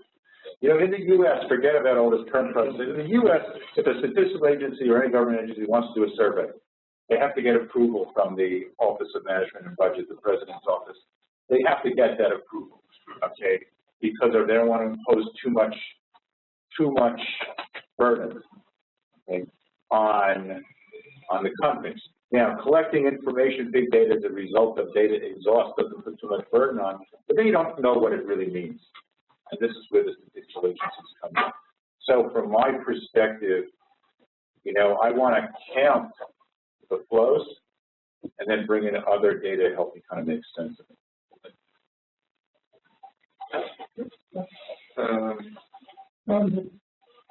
Davide Tosi, I'm a researcher from the University of Insubria and scientist at Vodafone. Let me start from two case studies or success stories that I was involved in the last 2 years in my research activity. The first one is related to micro-targeting and micro-marketing project in a political campaign in a similar way Obama did in his last re-election. So the use of big data and the network to retrieve information and to provide better targeted campaign to the people. And the second one is a 10 million European, very big European project about green mobility. And also in this project, we use a lot of data to elaborate, for example, traffic prediction from cellular networks. So, for example, we discussed about every time we switch on our mobile phone, we use data, but also we produce data. So in this case, for example, I'm exchanging data between my mobile phone and the network. And we can use this information, for example, to elaborate and predict vehicular traffic information or how people move in the city area, how people interact with points of interest and stuff like that. In these two projects, we don't have technological problems, hardware problems, scalability problems to manage this huge quantity of data. And we don't have also algorithmical problem or mathematical problem or statistical problem to define the models that are able to predict vehicular traffic or other problems. We have three issues. The first one is data availability, because, for example, in the European project, we have public transportation authorities such as ATM Milano or Barcelona authorities or Helsinki public transportation authorities, and it's very hard to have data, for example, about public about timetables, about delays, about data about pollution in a city and stuff like that. The second problem is privacy issues, because each country in the project has its privacy regulation and laws. So it's very hard in a cross-country project to understand who is the responsible of the data, who is the owner of the data, who is the final user of the data. And so in this case, we have also to take into account these aspects. And the last one is trustability and quality of data. So we use in the project also social network data. So for example, tweets exchanged between a user, and we collect this huge amount of information. And we semantically elaborate this information to provide aggregated data on, for example, disruptive events or unexpected events in the city. And the problem that we have is to understand the trustability and the quality of the data, because the data comes from the cloud, and we have to understand the data that are trustable and the data that are not trustable. So I think that also these three aspects can have a big impact on economic value of data, and I think that we have to face the next years also on these three issues. That's very important. Yes. Stefano Condisti, Banca d'Italia, Italian Central Bank, and I'm an IT man, not an economist. What did you say? I'm an IT man. Oh, I'm not an economist. Congratulations. IT is much more valuable. Yes, but the Italian economists are much important. That's Central Bank. And the simple question related to the difference between data and information and the text related to the data. And the problem is how to avoid that data can be duplicated. To put the value of the data 2 times, 3 times, and so on, in the balance sheet of a company. Because if data became a value, so I can put in my balance sheet and duplicate or so on the income. Yeah, I think in you know, there's a wrestling act going on at this point about valuing the data for tax reasons. Okay, where the line is, in the OECD is pursuing is that data should be valued at arm's length. Okay, and for tax reasons, that is to say, at a market price, and then what the internal price is to the company of replicating this across different countries is close to 0. So right now, I mean, we're wrestling, you know, the tax issues that, and I actually have a paper coming out on this soon, which is, you know, this is actually, you know, there's a lot of things that I've sort of tackled in my career, but every time I tackle international taxes, I say 2 things. I say, boy, this is hard. And then I say, maybe I should just go become an international tax accountant and make a lot of money because it's so complicated. Okay. But, you know, the thing is that we're dealing with not tax evasion in the classic sense. Okay. We're not. These companies are following the tax laws. What we're dealing with is the fact that this data, in some sense, has 2 actual prices. One is the arm's length market price that you sell it for, and the other is the price of replication within the company. From the point of view of economic growth, you'd rather value it at the low price because that's what leads to the replication and the creation of surpluses around the globe. So frankly, for the purpose of economic growth, you'd rather tax it at as low a price as possible, and then you get as much creation of these easy to duplicate intangibles as possible. And that's the land world we're in now. Okay? If you could effectively tax the creation and transmission of this data, think about what would happen if you sort of tax data every time it crossed national borders. You would have much less data flowing, and in some sense you would have much less growth. You might have more revenue, All right. So what's going on at this point is this kind of it's not a bad debate. It's a very, very interesting debate about how we think about this for tax purposes, how we think about this for company purposes. Because, for example, if I take a company, okay, and then what happens is I separate it into two companies in two different countries. Well, I'd like there to be the same data in both of them. That would be the best for the world economy. But then it looks like I've created sort of value out of nothing. So there's no good solution at this point. I mean, the way to think about the work that I'm presenting today is taking a sort of big axe and kind of chopping at it, and sort of getting to sort of acknowledge that once you start thinking about data as a separate entity, goods and services plus data, it does actually have some implications for fiscal policy, it has some implications for central bank policy, it has implications for trade policy, it has some implications for data privacy policy, right? I know that, for example, intangibles, they were, the initial definition of intangible assets came out of the Federal Reserve and was supported by Chairman Bernanke at that point. And within a few weeks, the Bureau of Economic Analysis in the U.S. is going to explicitly add R&D and other intangibles to GDP. Okay? Now, this is something that's being followed by other statistical agencies as well. But that has an effect. It adds, I can't remember the number, it adds like $500 billion to U.S. GDP.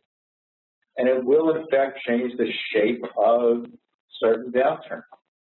And so all of this is kind of going on, at the same time, and we can't shy away from difficult conceptual issues simply because they're difficult, because, in fact, this is where the global economy is going. And if we want to answer the question about where the jobs are, where the production is, so we have to deal with it. Before to open the open discussion, do you want to make a break or not? No. No, you want to make a break, we organize to have some coffee, and then we continue. Okay, I just want to ask you, Marcus, you said at the beginning you want to maybe to come back a little bit more in your conversation about privacy and data protection. Very important. Can you please comment on that? Well, I mean, look, what we have at this point in Europe is two things going on simultaneously. One is the consideration of tighter data privacy regulation, and the other is economic stagnation and slow job growth. Now, for me, and I've written about this for the U.S., I see regulations in general, not just data privacy regulations in general, as being one of the prime causes of slow growth in the developed countries, not because regulations are bad, but because we've laid on a lot of different levels of regulation without being able to figure out how to undo old regulations that don't make sense anymore. If it was up to me, and I had to make a choice between would I pass an increased data privacy regulation at this moment in time in Europe? No, I won't. Okay? I don't quite see why it's essential at a time when Europe is trying to develop a new round of competitors to sort of take advantage of data, why it's important to make things even tougher for job-creating industry. But you know what? I'm American. No, but I think that you're right, but it's not so easy because also the economical agents in the market where you are looking, for example, telecommunication systems and so on, operators, are thinking that regulation is one of the main strategic assets that they can use. And so even if the states would make a very liberal policy, the European telecoms would say, no, we want that you regulate those over-the-top actors that are that's a different question.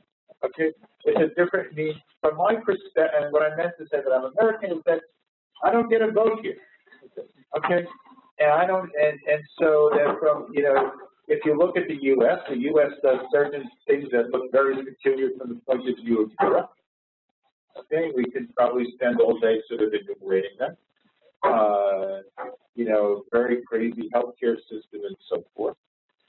And so, from my perspective, I don't quite understand. I mean, the way that when I give my talks, I'm very straightforward. So saying, look, this is the way I see it. You know, people need to make the decisions that they need to make. Okay, regarding these very important questions. Is this apocalyptic? I mean, the history is that you know, the history is that, at least the way that I read it, is that standard of living in developed countries more or less move together no matter what, unless there's war or major financial crisis. Okay? So that in normal times, you know, you have all sorts of different policies, and then the sort of the wavefront of economic development moves together. The fact of the matter is that, you know, the IT revolution spread from the U.S. to Europe. Didn't take that many years. The catch-up factor is very quick. Okay, and so is it apocalyptic to adopt privacy policies? It's not apocalyptic. It's not, you know, at the margin, is it going to make a difference? You know, the difference that it makes is partly philosophical and partly political.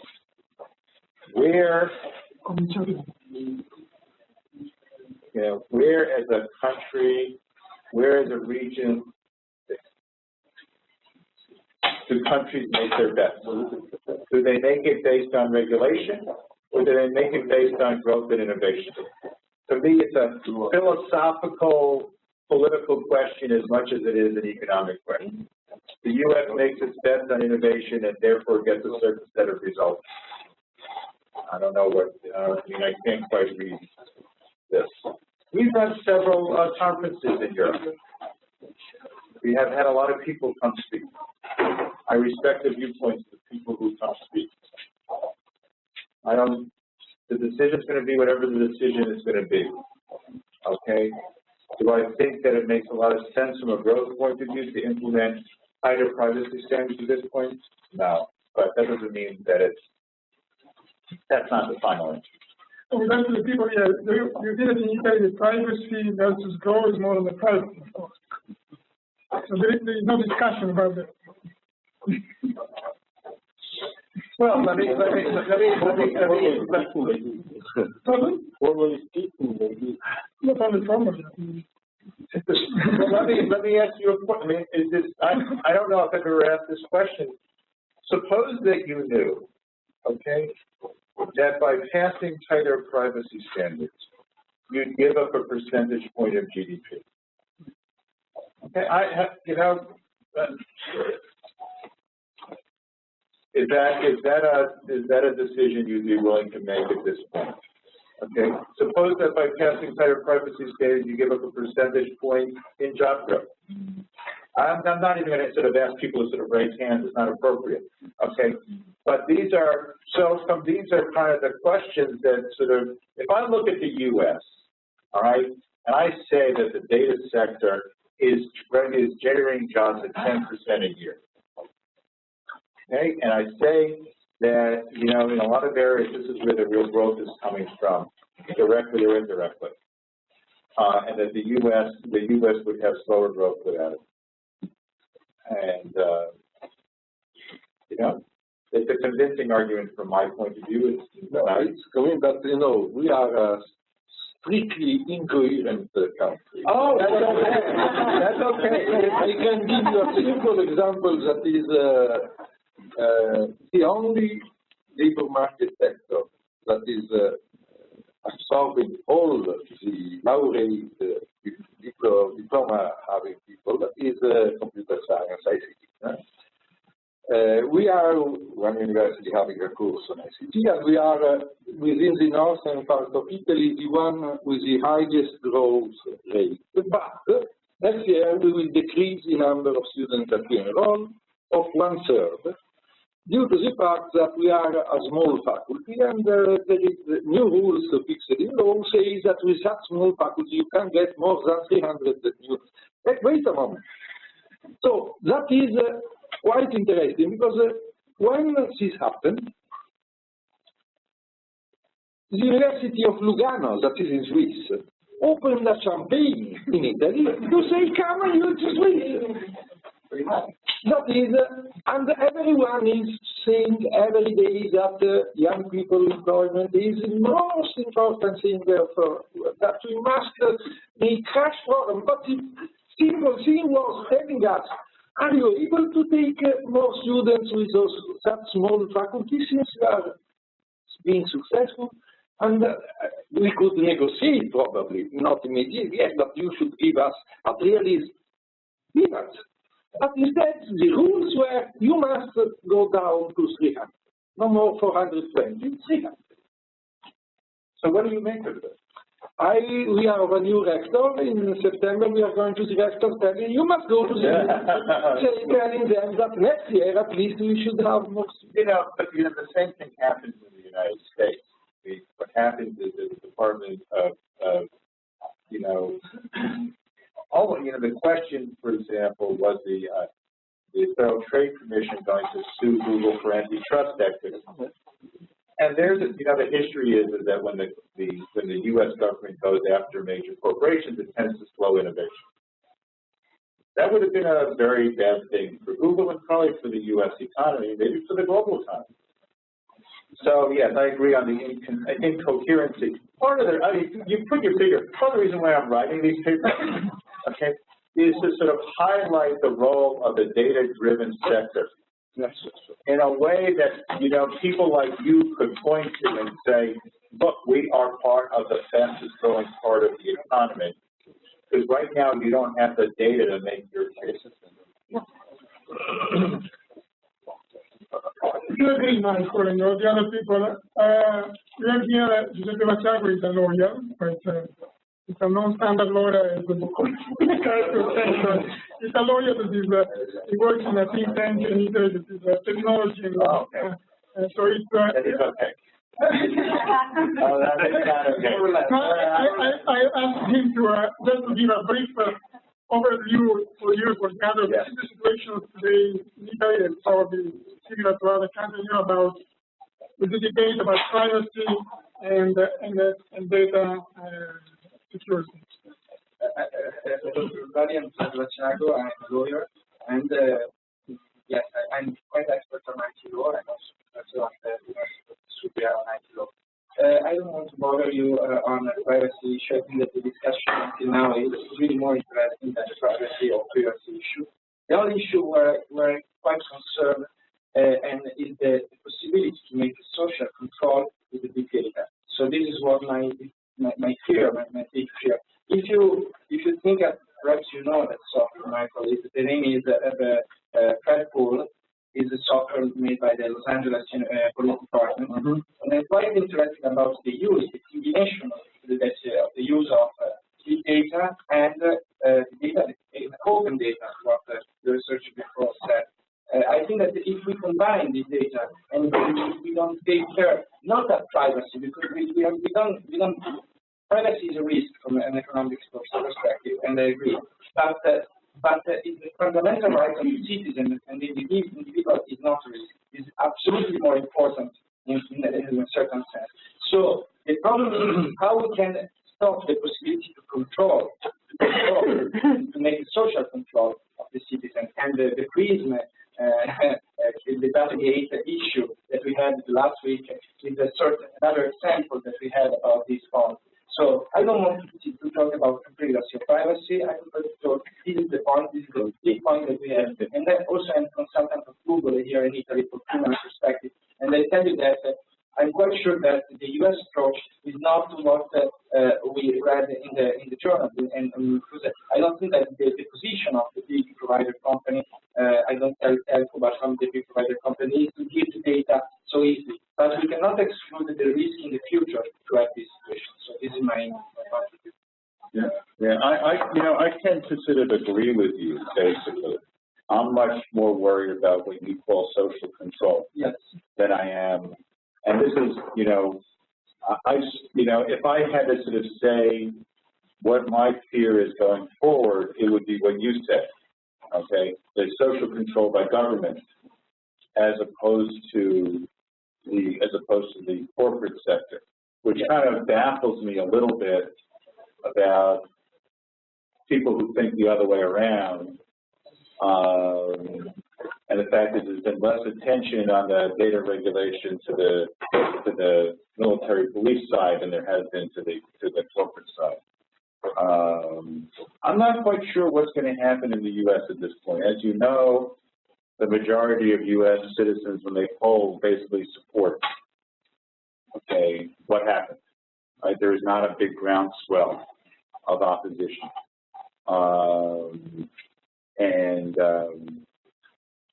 Probably there won't be unless there's another comparable scandal. Okay.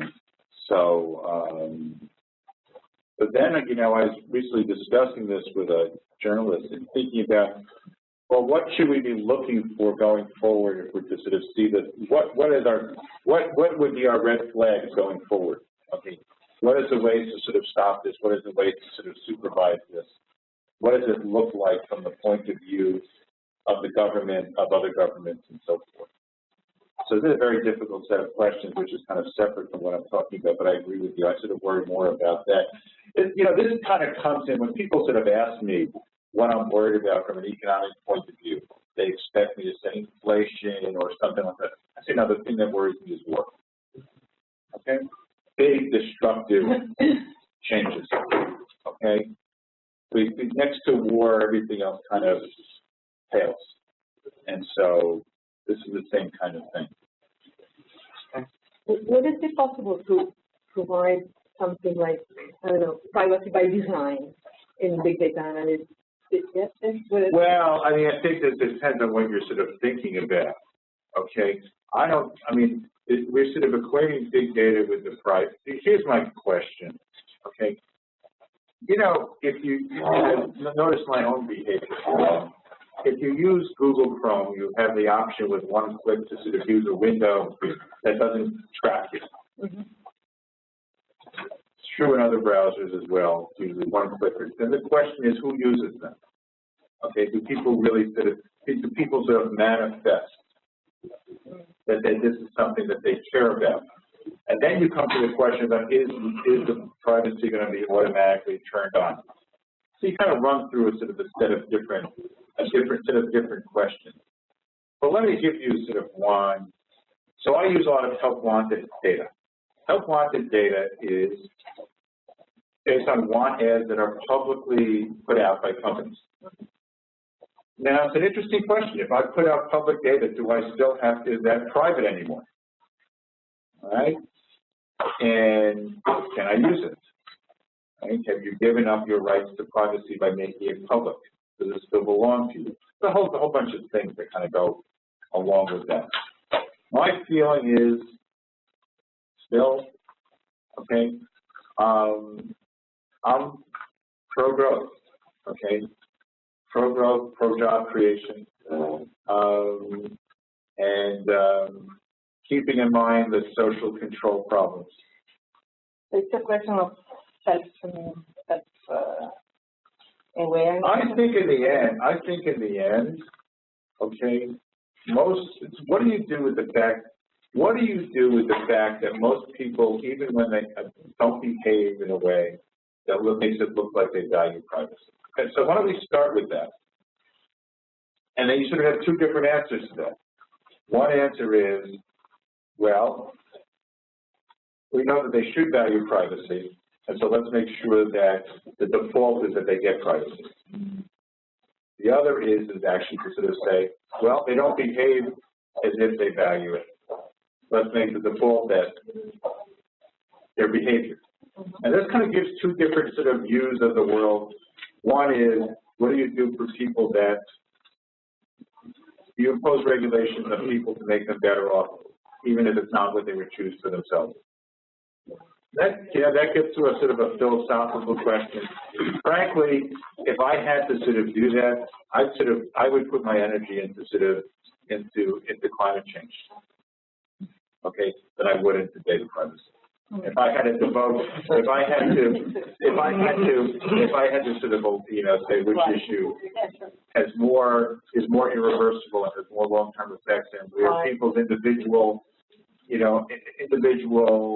incentives may not line up with the correct global incentives. I don't see the same externalities in privacy. I don't know. Look, I spent a lot of time talking to people, and part of what I'm doing is I'm sort of saying, look at the data-driven sector. Look how much it's growing. Look what the gains are. Okay? You got the information? Go make your decision. Okay, that's kind of my perspective on it. And then I wonder, with a fellow just left, I wonder, how it is you can make these sorts of decisions for a university where you're sort of closing down, you're reducing the area that, where you have a lot of jobs. It doesn't make any sense. All right? It's consistent in a larger sense with the sort of behavior that we see among politicians of not actually being terribly interested in growth. Right? People are behaving, politicians are behaving as if they are not terribly interested in growth. They behave as if they're not terribly interested in innovation. So in that sense, this is consistent with that. From that perspective, I don't like it. Okay, I see that in the U.S. as well, in a less virulent form. Okay, politicians don't behave as if they're pro-growth and pro-jobs. Yes, Cosimo, a total open knowledge. To be honest, a premise and a question. To be honest, I don't like the term big data. I think it's totally confusing and useless at the end. Just to say, what is big? Big is a relative term. What is big for me is not big for Google. Which is the share of this? One data, 10 data, 1 data. Are you asking the question? I don't ever use, and when I can avoid it, I use the term data. Okay. Sometimes I use it so that it's shorthand that people understand. But I write paper after paper where big data. Another thing, people say that big data means real time. What is real time? For me, real time is just an information in a second. For machine, real time is a fraction of a second. Totally useless. I agree. Thanks. The other thing is, probably I have not understand correctly, but I'm not sure what you say when you say data. Let me give you an example of cat videos. When you say we are measuring cat video, you mean we are measuring the quantity of bits that flow in the network. We are measuring the value of views of this video. We are measuring the way of the advertising pay for the able that see these videos. Because I think that, okay, for me, data is measuring an entity. Information is, or information and knowledge is, what is the measurement? We are measuring the case of this, we are measuring the value of this object because we understand through this measurement the behavior of consumer. What we are measuring? Okay, I like to measure data flows. That is, the number of there's two possible measures of data flows. Yeah. Okay. One measure of data flows is the number of bits that are flowing. Okay, or the whole data flow itself. So if you buy a data flow, okay, you're buying not just a set of bits. If you're measuring, for example, if you sort of measure the flow of a river. Okay, you've got the water molecules that come by today and the water molecules that come by tomorrow that may be different ones. okay? But it's the flow, okay? So that's one measure. The other measure is the amount of time that people spend to sort of interact with this data. And as in the case of the cat data, which we can put a time on. Okay? I do not use advertising as a measure. Advertising is a completely separate market here, okay? Completely separate from, you know, it's a whole different set of flows. It's a backflow of data, okay? You know, which is being used in a certain way. So what I'm looking at here is I'm looking at very much the same model of that sort of fits GDP, okay? Where GDP is a flow. It's a flow of goods and services that are produced and consumed and used in various ways in an economy over a period of time. We don't spend a lot of time kind of looking into the flow itself, right? So, we've got a flow, we sort of say, okay, we're going to measure this the way we're going to measure this, and we'll sort of equate different flows in different ways through dollars. You know, the point that she's back there, okay, the point that was made before about the value of data being unpredictable is a very, very, very important point. Because a lot of the objections that people raise is, well, you have this value, you know, the cat video is obviously less valuable than the genomics data. Okay. Well, you know, yesterday the Supreme Court just ruled that patents on genes are no longer valid. All of a sudden, that data that on the genes that may have been very valuable yesterday may be worth less than the cat video today. Okay. So partly what I'm trying to get at here is that we as a society are now being set up to sort of consume, create, use data. Our governments, similarly, for better or for worse. In some cases,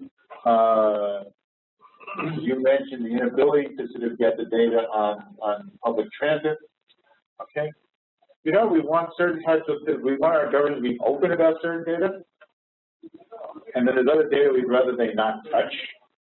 Okay, we're sort of still working our way through that. But in each of these, it's not about what you can do with the data. The data itself has some consumption or investment or government or trade value that lies separate from its use in goods and services. And that's kind of the main point that I'm making here, because otherwise you get all wound up into this question about how much it's worth, and the difference between data and information. The truth is our networks can't tell the difference between data and information. They collect everything. Okay, they collect cat videos. You know, the fact of the matter is that there's other things that people, maybe there's ferret videos that nobody watches. There's just as many of them. Well, you know, it could be that things change tomorrow, sort of ferrets become big, or circuses, okay, or soccer matches, or, you know, and so this is not the final resting point of any of this, because we don't know how the economy is going to evolve, but we do know that data is going to be very important, separate. And I'm all in favor of wrapping big data out of our language, but it appears every time I get put in a battle that sort of says big data in the title. There are some comments, please.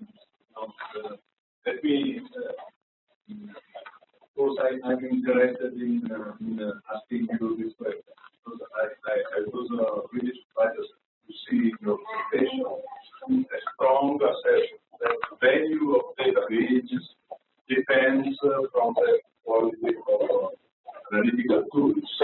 And this is giving to us, like a vendor, a bigger responsibility for the future of this economy. And do you think that we have some, in a way, suggestion or thinking about how to develop better tools, better technology? Well, so let's think it. So this starts from the point of sort of viewing data as independent of goods and services. And so we think about, we have the data, and then what we have is what we can do with it. What we can do with it today may be different from what we can do with it tomorrow and what we can do with it the day after. It also matters where we do it, so that if we move the data closer to us, it's more valuable. And so sort of from my perspective, if I was to suddenly come up with a new analytic technique for analyzing databases that could be used across databases, this would be very valuable and would make the databases more valuable in a way that you could never imagine with building an office building. Okay, so an office building with a range of space has, it has a bunch of different values to it, depending. You can sort of swing quite a bit, say have a 50% swing in it. The value of data could be swings it could be much bigger, depending on what you could do with it. So we're sort of talking about a world in which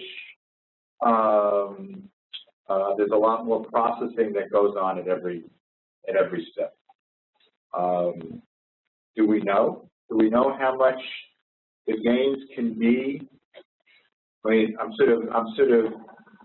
am, forced to raise this one about traders paying for early data.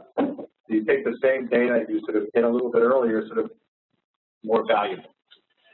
I also think I'm going to sort of throw in a completely new thing at this point. Who here has heard about the Internet of Everything? Okay.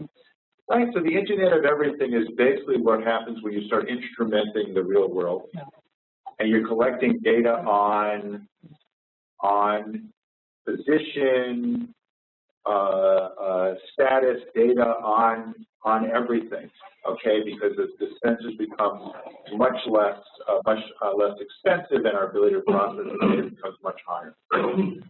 At that point, you sort of have the possibility of two things, both of which one is incredibly energizing, the other is incredibly appalling.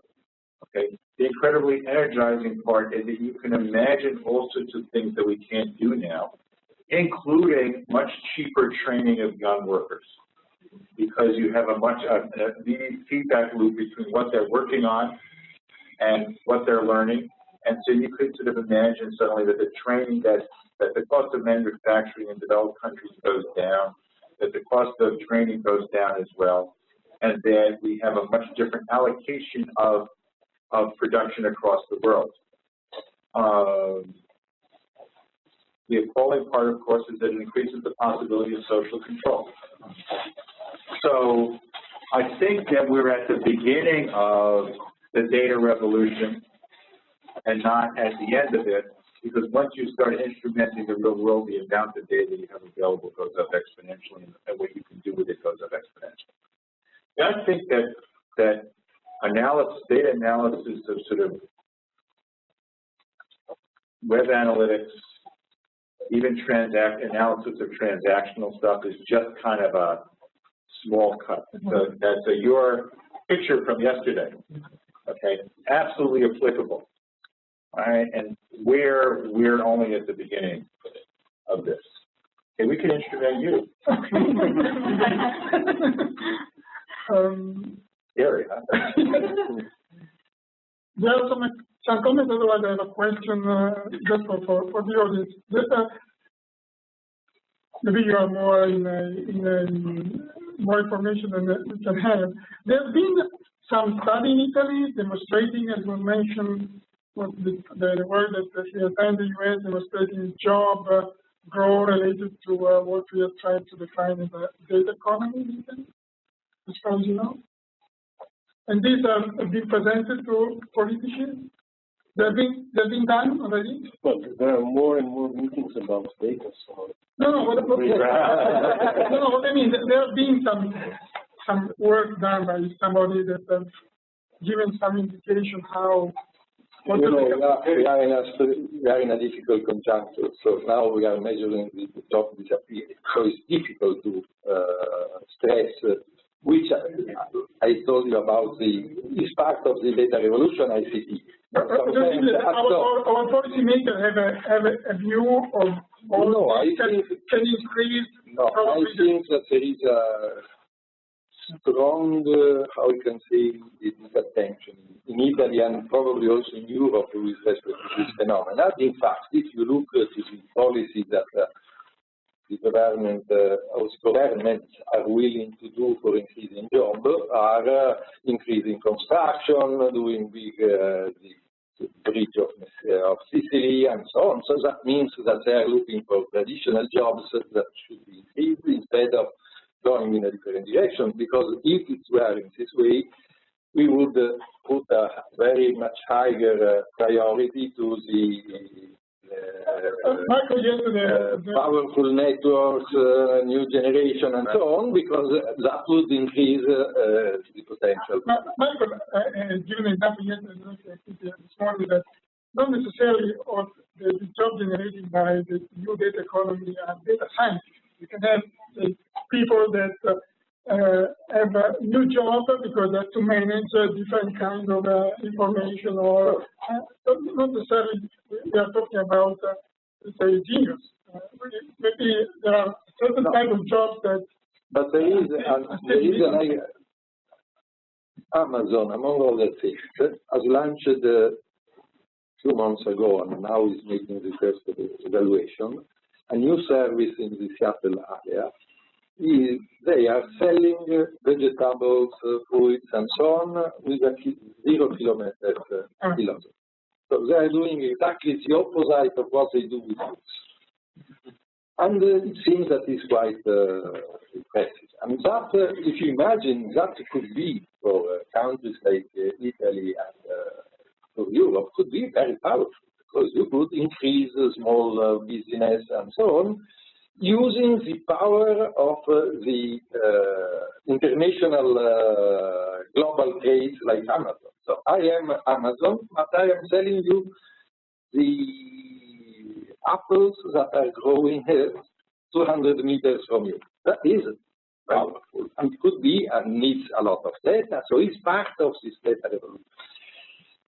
We in Italy, there are some young people that are willing to start things of this type, but they are very, very, how we can say, slow with respect to systems. But there is a big potential. That is a market that is more flexible, that is going against the globalization of the last 20 years.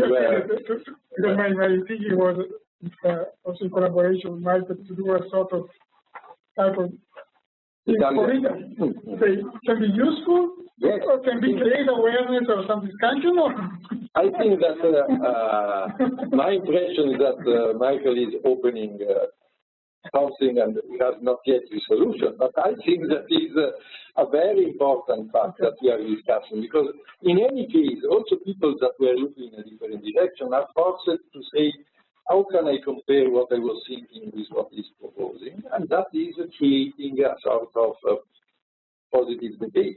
That is the reason for which people were passionate here. I don't know.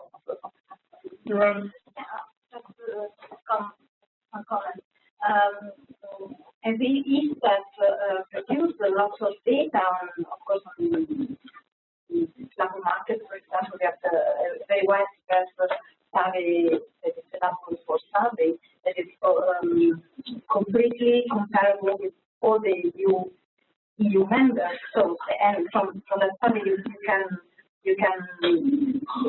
produce it, you can analyze a very large amount of data on the semester, but we also produce and disseminate other results on different survey data, on ECT consumed, ECT uses, and so on. So we have lots of sources for that. And one of the main objects of it is, how can I say, is sending his data from policymakers. His data out for policymakers. The question is that not always policymakers can be done well, can not always. Our president now is being your former president now, the minister of. I think that this can be very positive. On this question,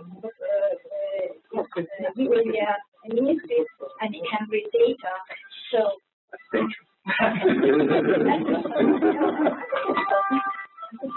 Anyway, so this is the financial.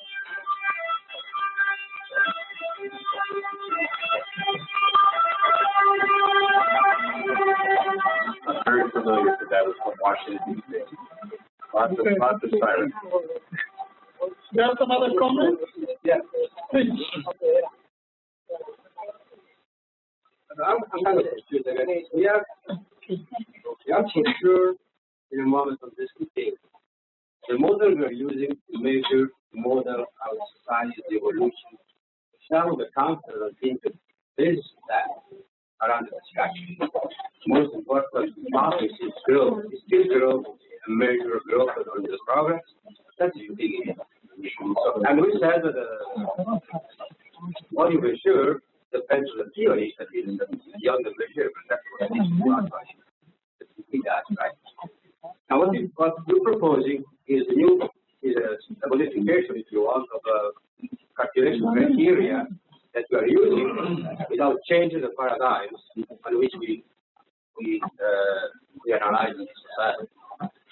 According to some studies of standards and so on and so forth, if we keep growing at the rate we're growing worldwide, and we come to a position in which all the world is going to be consumption 10 or 50% below the average of the developed country, we need 2.4 planets in order to sustain the economy. No way to do that. So if you look at each of the things, all the data generator, all this kind of stuff, let's assume for a moment that you are able to use intelligent data. So you reduce transportation, you have smart transportation, we reduce pollution, we reduce consumption of pollution of CO2 or whatever you want. The example that George is giving us, of course, you have better efforts and maybe a lower price. So you reduce the volume of the effort market and you destroy the logistic companies. So maybe that can result in a reduction of GDP. So if you use the present model and the present mindset to measure what is happening,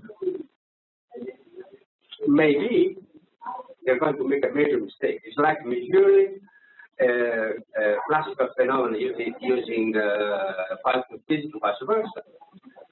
So that is where the difficulty is. And of course, I guess the data has a big value, enormous value.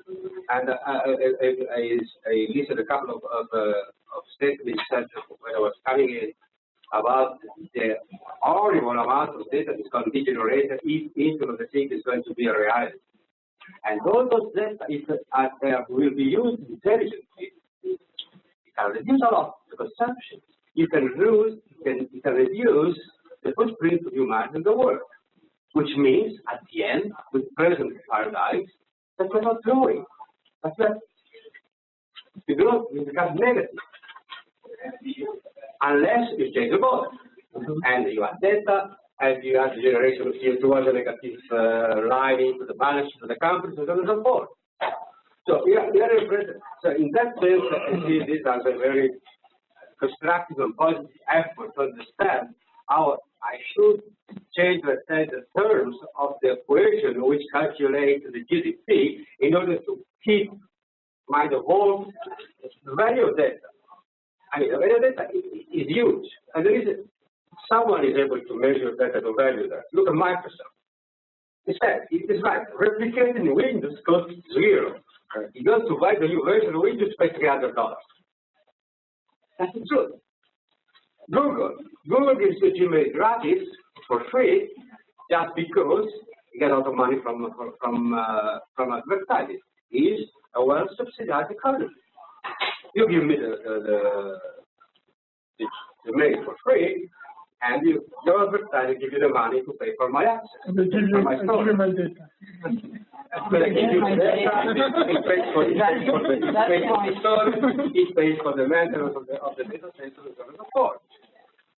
So, and that is what I mean, I guess. I tend to be a little bit more friendly. I was really against those guys. Those guys are crazy. Reconsider this fact. Take away the stupidity, measure the happiness of people. Still, okay, fine. But there are things in there that, in my opinion, need to be considered. But when he is trying to add something to the GDP, he's going in a more stepwise. I don't like happiness. No, probably not happiness. But you're going in the direction of transforming the GDP. But I think the line that you're proceeding on is, in fact, what was in the back of my mind. Okay, that if you move towards an economy which is less about the the production of goods and the production of certain sort of energy-intensive services, to one that's more about data that has a smaller footprint in terms of the environment, you don't want to see a negative. Okay, right now you see a negative GDP. Okay, this gives you a route for constructively, and that's a good word, sort of showing that growth is continuing despite, okay, by counting the way that people actually spend their time. So it's a way of sort of introducing, without getting involved in surveys of happiness that I'm sort of very wary of. I like the real economy. Okay, I wanted to see people doing things. Okay, if I tell my kids, should you try to pursue happiness or should you try to pursue contributing to society, I'm not going to tell them to go pursue happiness, because they'll pursue it in whatever way they're going to pursue it. Okay, but yeah, this kind of moves you towards intangibility in a different way. No, but that is interesting, because there is a sort of paradoxical idea that is, let us look to the most abstract, most new, most postmodern thing, and then what we are trying to do is that looking into it, we will raise again real economy and real life. And I think that is somehow is the right direction. We must do a lot of attempts and so on, but surely we must move people to avoid a sort of ideological war against GDP. To say there is a problem of a better capability of reflecting and becoming sensitive to how real life is distributing resources, energies, and so on, changing in order to allow to this planet to continue to sustain people inhabiting it, because somehow at the end we go to that direction. Some final comment? I'd like to make a comment on your question on whether we need data scientists in Italy. No, not only data scientists. Anywhere. And my answer would be an emphatic yes. And the emphasis is also on the word scientists rather than technicians. But in my opinion, one of the mistakes people do is that they tend to, it's not a matter of data quality, it's a matter of the quality of data interpretation and the meaning of data. I can give you a specific example. When Corrado Passera, our former Minister of Development, Economic Development, gave a press conference about his last decree, or what was that called? Development Act, something like that. He said that investing money into bringing internet access to faraway places, such as valleys and mountains, etc., has a return of exactly 1.47 times the investment. Now, even the one may not be precise. Right? Can you imagine the 4 and the 7? I can't be responsible for that. Okay. The other thing is that people tend to confuse different phenomena and give an interpretation to some phenomena using models that are good for others, completely different phenomena. Just to give you an example, if you categorize phenomena into deterministic or probabilistic, you have resulting behaviors as classified into regular and irregular. You have a kind of two-dimensional space with 4 possibilities, which are deterministic phenomena giving regular behaviors, which is the case, for example, of Newtonian mechanics. Then you have probabilistic phenomena giving regular behaviors, which is the case of thermodynamics. You have probabilistic phenomena giving irregular behaviors, which is completely random stuff. But you also have deterministic phenomena giving irregular behaviors, which is the case of chaos. And probably 99% of the phenomena we live with are chaotic, they're not regular. Meaning that phenomena are not linear. And usually data are used to come up with linear conclusions, which is wrong. The discussion that Paul Krugman has conducted on the pages of New York Times after the Rogov issue there has all to do with interpreting data with linear models. I don't understand why they should make the default attempt. You can even go back to a more philosophical issue, which has to do with the cause-effect relationship. I mean, the discussion that Paul Krugman started had to do with understanding whether debt predicts growth or negative growth, or vice versa. But it may be the case that none of the two predict the other. They just come together, but no one causes the other. You raised some very good points. I would put it a slightly different way. I think in terms of long tail phenomena, okay, and fundamental unpredictability of innovation, and that, you know, it is a mistake to sort of look at the range of data that you have and assume that that's in fact the range that you're going to see. I don't worry about linear versus nonlinear because it really just has to do with you see a particular window, data gives you a particular window that doesn't tell you what's outside the window. I think that we, and I'm sort of struck again by the inability to sort of value, the predictability of valuing data is not a probabilistic issue. Okay?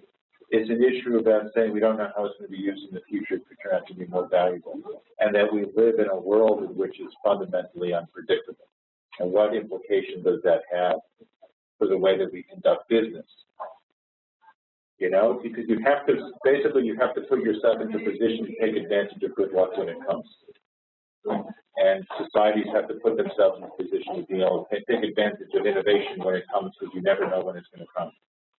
And, you know, that means you build up skills even though you don't know quite how you're going to use them, because if you don't, you cannot take advantage of the future when it arrives. And so in some sense you do stuff which is made of silver. That's probably what I interpret the way you're saying.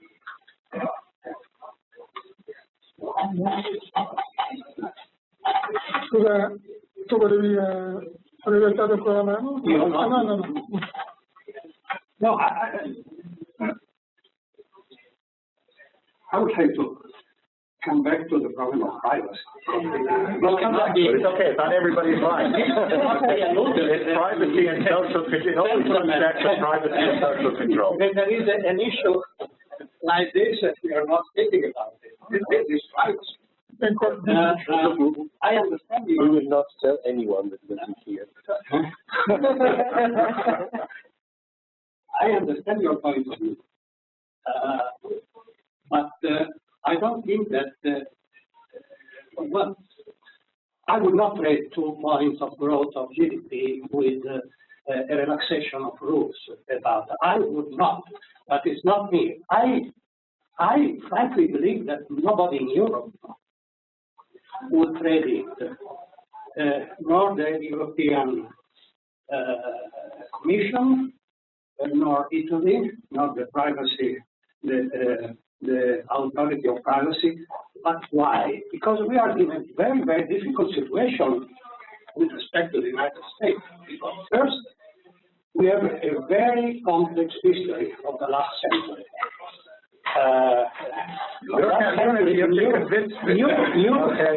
Seriously, this history, but from you don't have to from a distant place. No, but what I'm saying is, sorry, but this cannot be forgotten. The last century in Europe, and I would say the last 500 years in Europe are much more complicated than the history of the United States, I think. And this is the first. And second, this is not only a philosophical or ideological issue, because when the European authorities enforce privacy policies, for example, against Google, take into account that Google is not a European company, so they are making some economic, let's say, wars. Big data. You say economic have a sense. Wars. Wars.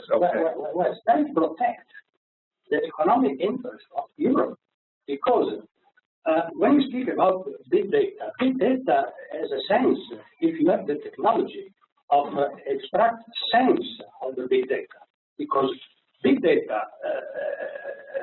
that we have now need a lot of technology to extract meaning.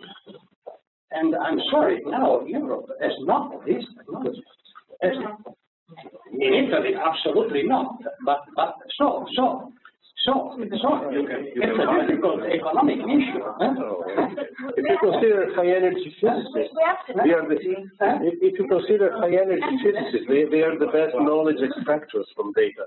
And they most of them sit at CERN, not at Battaglia near Chicago.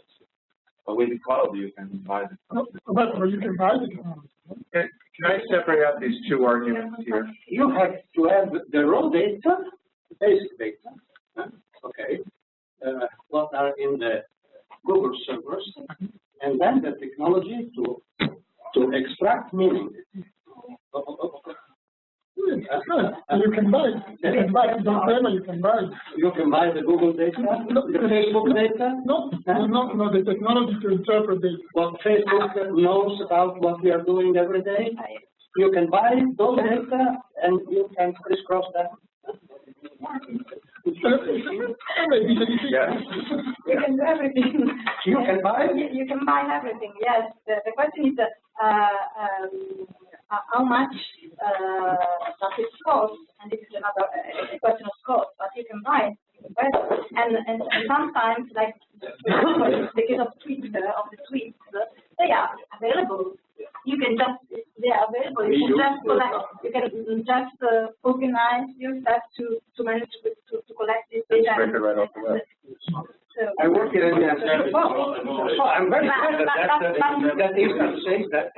But you are right in considering this question, because if I think, for example, want to buy data from telecom, for example, to follow, in this case, I can do that, but I need to raise privacy questions and also legislative questions, because and so we need to arrive to a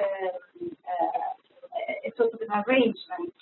But we can do that. As this stuff, for example, we are working on that, trying to make protocols, to make to share synergies with telecom, and then find a solution. Then, of course, in respect of the users and citizens' privacy, of course. But it's not so difficult to respect and to catch data, because when you want to a free Gmail, you have to give your consent. So you take accept, and most people are not so concerned about that, not so aware about that. Just give consent, and they receive a free Wi-Fi, for example, free email or something. So I trust this kind of system, and in Italy, So you don't think that there is a thing to say, if you don't give a sales, you don't get the service. Yes, and but you're not obliged to get You're not obliged but you can say no, and then like when a company tells you, do you want to work to your house, to your trade union right? That is, you accept it because you sign, but then you could have some doubt that there is freedom in a country where you can. No, but I think that there is one issue that is really philosophical below the problem of privacy. Is that technology has transformed the concept of space. We were in a space in which public spaces and private spaces were clearly separated. Today, we have that all the space is public. All the space is public. Because even if you are disconnecting you, then maybe that something is capturing your presence. So you are really always in public. So that means that you must redefine the concept of privacy. That is what people can do with respect to your public presence. The idea is if they are using your data for firing you from the work because you are ill, that is an abuse. If they are excluding you because you are politically or religiously not good. But you need to change radically what was the concept. Because, you know, in the physical world, for example, when Fiat was spying his employees, the problem is that they made some active actions telling to the people, tell me, what does he think in terms of politics, he is a good guy, who is his father, who is his mother, and so on. That was an action that was not accepted. Today, the data are there. So you mean that physical life is different from the online life? No, the physical life is no more the physical life because now there is the technology. Also, your house is public. And you can't avoid it. It's happening. You must reinvent the way in which you protect the privacy rights, not trying to prolongate the way in which they were considered before. Because otherwise, and the problem is that in this case, what happens is that with respect to the democratic mechanism of government, is the balance of powers mechanism of government that becomes very powerful. The big problem, for example, with respect to Obama's problem of today is who is balancing? Because the fact that Obama is using a huge amount of data, if he uses for being more precise and avoiding to create problems to normal citizens and so on, that's good. Everyone should be happy. The problem is who is controlling Obama? That is a big problem because then it may happen like the European of this aspect that they are using, by the way, also for making economic wars and so on. And you know that when in Italy we published the taxations of a large number of citizens, the system crashed. And the reason was that many Italians went there for knowing what his friends, his neighbors were gaining. That is private use of public information. And so that is, we must protect, and the problem is that balancing of power, for example, at the supranational level, is absent totally. Who is controlling WTO? No one. There is no balance of powers with respect to the fact that WTO is, but if you have only one body, then that body is without control. And so we are moving control to bodies that are not granting anything to you. So I think that we have here we have problems that are not related to the concept of data from the point of view of economy, but we have problems connected to how will be life in the networked society. And that is, I think, a very serious issue. But I think that is really more deep than how we can protect with respect to activity. We must understand how our concept of rights can be declined, can be defined in the new type of society. Therefore, that's going to be, you didn't say nothing because one of the issues that of the open data. Open data is in the US is increasing. He mentioned the tax return, okay, of individuals, right? So when I hear open data, okay, I hear two things simultaneously. I hear the timetables, which is open data, which is about taking data that should be open, should be well known, and putting it into a form that's more usable. And then there's open data in terms of that sort of potentially violates people's privacy. And, you know, in the U.S., this came about recently as part of the gun control debate, when one newspaper published the addresses of all of the people in its area who had concealed gun permits. And this was very offensive to some of these people who had guns. And they were offended, and they had guns, and they weren't happy. And the editor of the newspaper later resigned from this and probably left town quickly. So for me, I consider the open data movement to be part of this larger discussion. Okay, I don't see it, you know, I think that we're going to discover that government as a data provider becomes one of its most important functions, and that we should measure government usefulness in part by the data that it provides that is socially useful. But then there's going to become these questions about what sort of data is acceptable to release. Because the thing that's different between government data and private data is that you have it's mandatory in the case of government. You know, if I really wanted not to, you know, not to have my data captured by an email provider, I could go find an email provider, a small one that would claim that they're not capturing my data.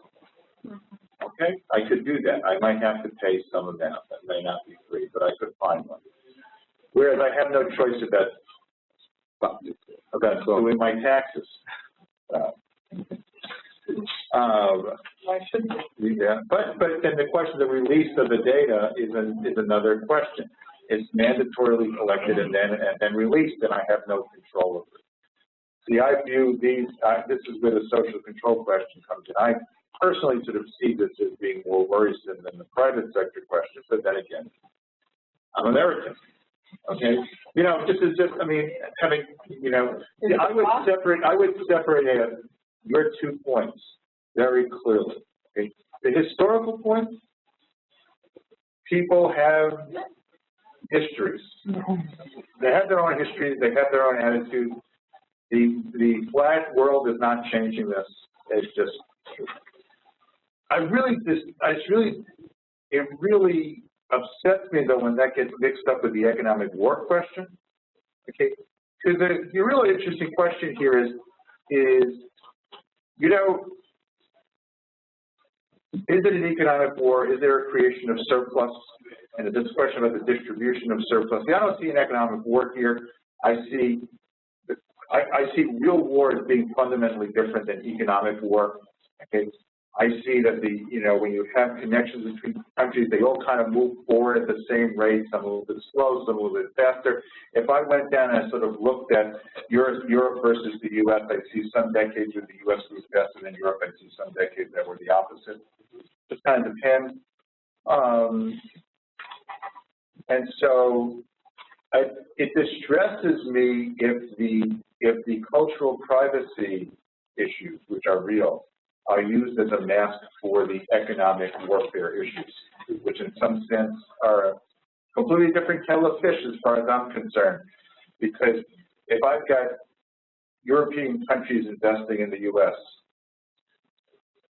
we don't consider that to be economic war. All right, and you don't want to sort of go down that route. It's kind of not a good route to go down. So the place where I come from is very simple. Okay, people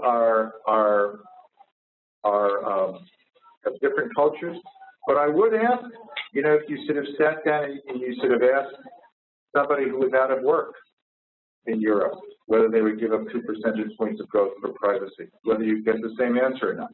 I don't know the answer to that question. I think probably it depends on, it's one of those questions that probably depends on how it was framed. You get two different answers. But, you know, it's not apocalyptic one way or the other.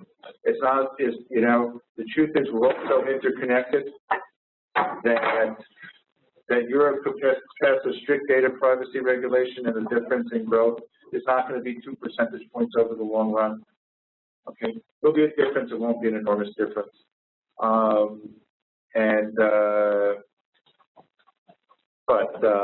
Look, these questions are going to come up again. They're going to come up again in regards to biotech. They're going to come up again in regards to the internet, everything. They're going to keep coming up. And the question is, you know, if you have a set of economic problems, what's the best way to solve them? If you have a set of political problems, which way do you choose to solve them? You know, we all make our own choices. Yeah. Okay, I'm not, you know, we're in different countries with different histories. It isn't, the only thing that I would say is that if people have Google envy, okay, the way to deal with Google envy is basically not to sort of chop down Google. The way is to sort of create a society that's more supportive of entrepreneurialism. So that's kind of that's the economic warfare side. And we're going to come around in some sense to thinking about things in a different way economically. And you use the term Marxist. You know, from my point of view, I can't use the term Marxist because I get thrown at Washington. And I don't think that way, but you do have to sort of think about a world in which we think about value in a different way. And that's part of the point of thinking about data, because you can put in the environmental into it much easier in this concept. So, can I say one more thing? Yeah. Are we coming to an end at this point? We have 50 minutes. Let me just say, if anybody, you know, wants to get papers from me or anything, please give me your business card afterwards. Make sure you get. I already sent you an email of the people from that. That'd be terrific. Okay. So I don't have words to thank Michael, to thank all of you. The idea is that with for the permission of yourself, we try to collect all the ideas and discussions today and produce a paper, correct? To distribute to everybody here, to have your feedback and your input, and then of course with the permission that they will give available and published on the website of the foundation. So excuse me for the hot. It's becoming very hot. You know, it was a hot topic. It was a hot room. But thank you very much again, and hope we can work together for something more. Thank you. Then, you know, sort of basically since the 1970s, at least in the U.S., we've grown used to thinking of services an important pillar of the economy as well, retailing, finance, also healthcare, all sorts of services. If you look at any of the economic data that's put out either by the U.S., by the EU, by individual national economies, it's all divided into goods and services. Employment is divided into goods and services. The production is divided into goods and services. This is the lens through which we see the world. And so when you go and you sort of ask companies, what do you do? They're going to tell you, well, we make goods, or we provide services. Next slide, please. My claim is that we've entered into a new world where data, the production and use of data is just as important as the production of goods and services. Now, you know, on one hand, this may not be very surprising because we all deal with data all the time. On the other hand, this is actually a very big step conceptually forward, because when we think about what the purpose of national economies are, what generates jobs, what generates prosperity, what it says is that we can achieve prosperity not simply through the production and export of goods, not through the production of export and services, but through the production and export and consumption of data as well. That is, it leads us to identify new national assets that can actually be used in the future. It's a different way of thinking about not just the economy, but economic policy. Next slide, please. This is a fundamental statement of the data-driven economy. Okay, the production and use of data is a fundamental component of economic value creation, just like the production and use of goods and services. Let me give you a strange but accurate example. You can go on YouTube now, and you can find videos of cats. Many videos of cats. You can find videos of grumpy cats. You can find videos of happy cats.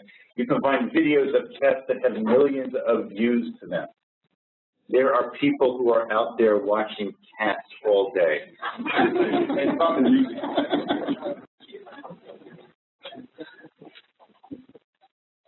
Now, they're not paying for it. Okay. How then shall we view this consumption of cat videos in the economics? This is pure data transfer. There is nothing else going on. Is this any better or worse than spending your time going skiing or sitting outside sipping a nice beverage or any other thing that you might be doing that consumes your time and money? The fact of the matter is that I would argue, no, this is in fact no different. Now let's change the example a little bit. Let's suppose that somebody goes on YouTube and instead of pulling up a video of cats, you pull up a video of computer science lectures at Stanford University. You can see those, they're there. It's the same data. You're not paying for it. Is this a valuable activity or not? Pure data consumption, it is human capital and investment. No different than if you went into a classroom and learned the same material. I can go through example after example where we have managed to separate out the production, use, consumption, and investment in data separate from anything else, and it has value. It is valuable. Next slide, please. So data-driven value creation, what I've done is I've mapped it into sort of the various components of the economy, industries in the U.S. The creation of 500,000 jobs is nothing to be sneezed at this day and age. It turns out that that this appears to sort of be growing at a substantial rate, the number of jobs in the app economy, far faster than the overall job. And that what is also true is that the computer and mathematical occupations are heavily biased towards young workers. So this is a field, an area which is capable of employing young workers. One side note here, which I mentioned at yesterday's talk, which is Edward Snowden, the whistleblower, of course, was not a college graduate, and he was earning a sizable salary working for Booz Allen in excess of 6 figures. So, in essence, these jobs were exactly what we've all been looking for: well-paying jobs for young people that did not require a college degree. If we can only have more of those, we'd be okay. Next slide, please. Now let me talk about trade, which is extremely interesting and important. If I was to look at the International Trade Report for the European Union, or for the U.S., or for Japan, I would see exports and imports of goods. I would see exports and imports of services. I would not see a single line for the exports or imports of data. It does not exist. Nobody tracks it. Nobody officially, governmentally tracks it. There's some consulting firms that do track it. So it turns out that between 2008 and 2012, global demand for cross-border bandwidth rose at a 49% annual rate. Now, in fact, I'm using the exact terminology here. These are this is roughly the same size as the flows. It wasn't simply global demand, it was the actual flows. Most of these flows are going through submarine cables and not satellites. New cables are being built all the time. Existing cables are being upgraded at a very rapid pace. Next slide, please. So in fact, what we discover if we compare trade and world trade and data versus goods and services over this period, cross-border data flows grew by an average annual rate of 49%. Cross-border flows of goods and services grew at a rate of 2.4%. If you are looking for the industry, the area that is going to propel growth in the future, it is a data-driven part of the economy. This is a very important chart. This chart is going to influence the trade negotiations between the U.S. and Europe, because it's going to turn out, rather than agriculture being the key sticking point, it's going to be data. This is also going to tell us something about which regions of the world are going to prosper, because the ones that can benefit from the cross-border data flows are the economies that have the best chance of prospering going forward. We've moved out of the era where, outsourcing of goods and services is something which has taken place already. The question is, what's going to happen to the data? Go on to the next slide, please. Now, I want to actually sort of make a point here about data flows. It's not in this presentation, but it's a very important point. I can, from where I sit right here, I could access sites in the U.S.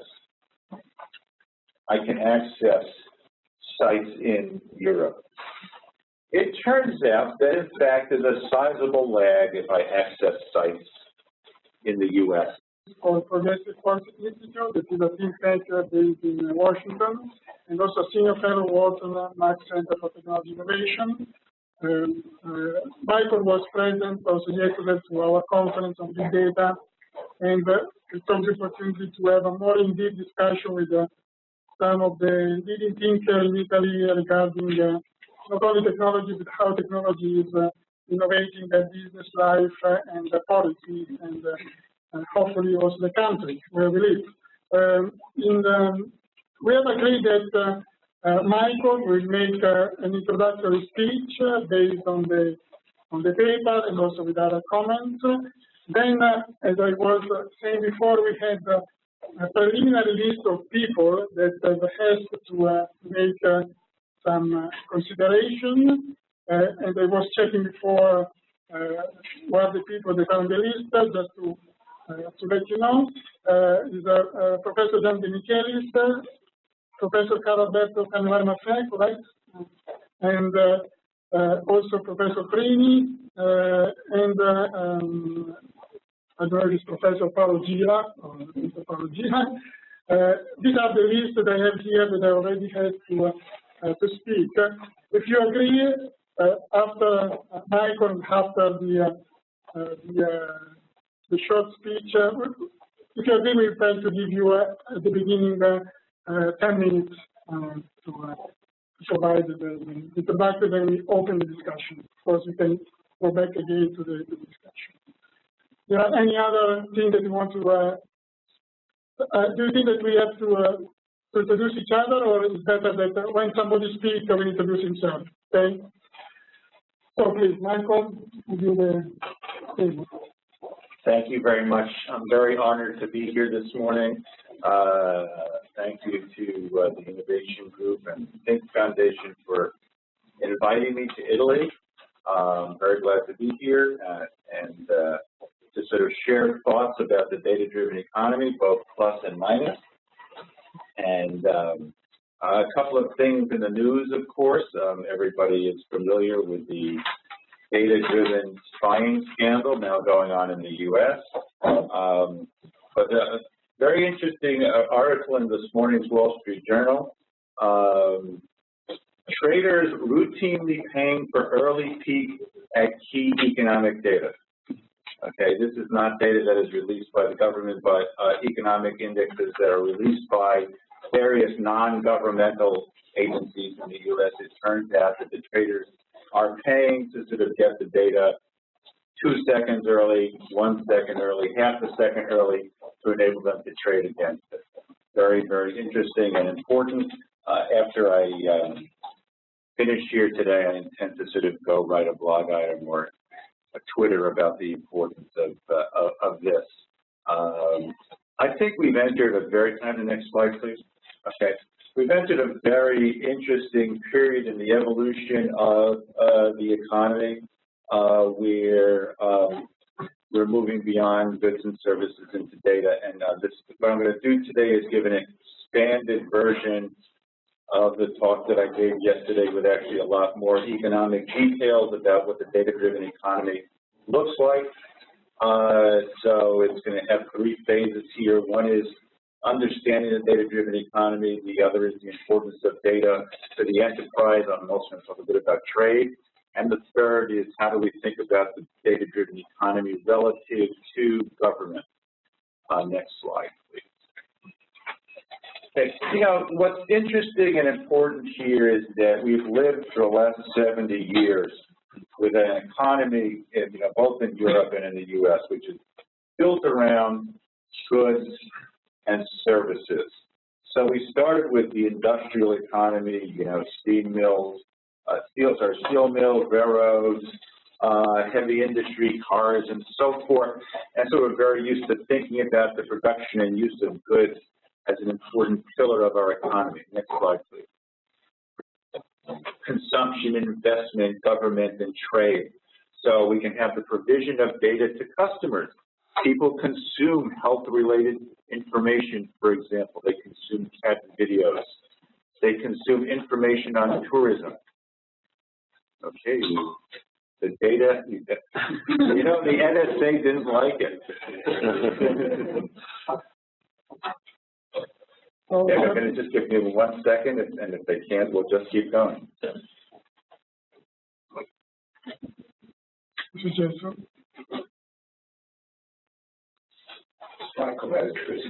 Alas. Okay, let's just keep going then, and then let them work on it.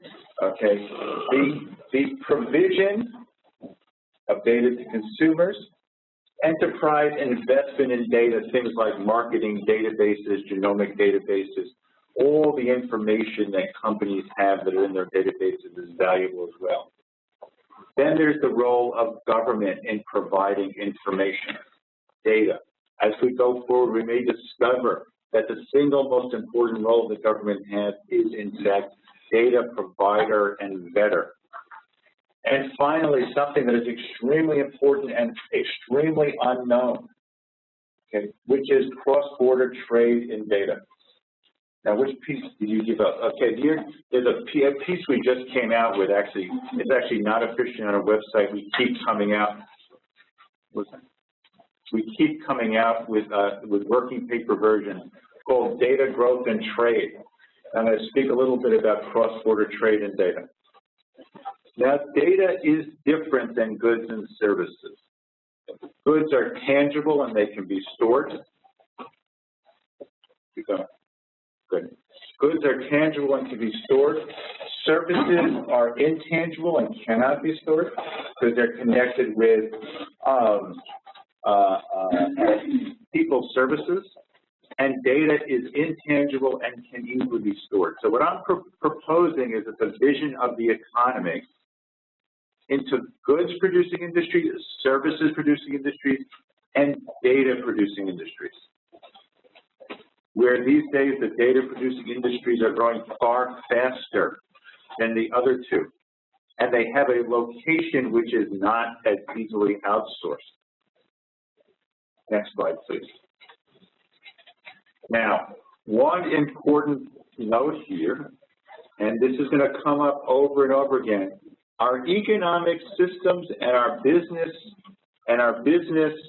accounting are not designed at this point to sort of handle data. It is ironic. Our data does not include data about data. Now, if this is not a surprise, the system of national accounts that we still use today was originally designed in the 1930s. It had two purposes, really. One is to sort of enable the tracking of the Great Depression, and the other was actually to sort of enable countries to sort of track their war-fighting capabilities. Right now, data has a very different set of properties in goods and services. It's not easy to assign a monetary value to them. It's not easy to unbundle data from goods and services, and the fact is it's even hard to track which direction data is flowing in. So I am, if not foolhardy. Next slide, please. Okay. Now that I've announced how difficult it is to track data, I'm going to give you some examples of how I've tried to track. Let me give you a little bit of my history so you can actually understand why I'm sort of willing to do this. Is that for 20 years, I was the chief economics writer for Business Week in the U.S. One of the things that we did was we tried to go places that academic economists would not go in order to sort of give people better insights. And then what I sort of learned was that very often there's ways of getting at some economic truths very early on. So I'm going to give you a couple of examples of how data-driven growth is important. How many people in this room have smartphones? Okay, we got pretty much almost everybody. How many smartphones? How many smartphones? How much time during the day do you spend looking at your smartphone? Too much. Quite a lot. Okay. Now, the fact of the matter is every time you look at your smartphone, you are consuming data. Does this consumption of data leave a monetary footprint anywhere? Depending on your data plan, probably not. Okay? It's, you know, the GDP is based on tracking monetary footprints. You're looking at your consumption of data is not being directly monitored. In fact, there are ways of looking, you know, there are surveys, however, that is done about, you know, internet usage, broadband usage, smartphone usage. So we can actually see how much the time that you are spending online, either mobile or broadband fixed, is increasing over time. If we assume that your time has a value, which I assume that for most of the people in this room does, it should be, we can actually sort of estimate what the contribution is of your consumption of data is to GDP if you're actually measuring it. Now, this is a fairly straightforward, though ugly procedure. Okay, it's an ugly procedure in the sense that we don't actually really know. There's no systems in place, but we could sort of make a reasonable guess. And so for the U.S., in the first 2 quarters of 2012, when we at the Progressive Policy Institute in D.C. made this calculation, we discovered that the unmeasured use of data added about a 0.5 percentage point to GDP growth in the U.S. Now, why is the first 2 quarters of 2012 interesting? Well, remember, the presidential election, you know, in the U.S. happened in November 2012, and we know from some economic research that voters in the U.S. are very sensitive to what the economy is in the spring or summer leading up to the election. So what this is saying is that the U.S. economy was actually stronger, that's about 25% stronger than it seemed at the time. This might be one of the factors help accounting for why President Obama won so easily in the election, that people actually felt that the economy was stronger. I do not have the figures yet for Europe. It would be interesting to see whether a comparable effect occurs, whether or not which European economies are actually stronger than it seems because of the unmeasured use of data. This is about measuring the fastest growing part of the economy. Now, I should say a word before going on about employment. Is the data-driven economy generating employment? I've done 2 studies for the U.S. on a number of jobs created by the app economy.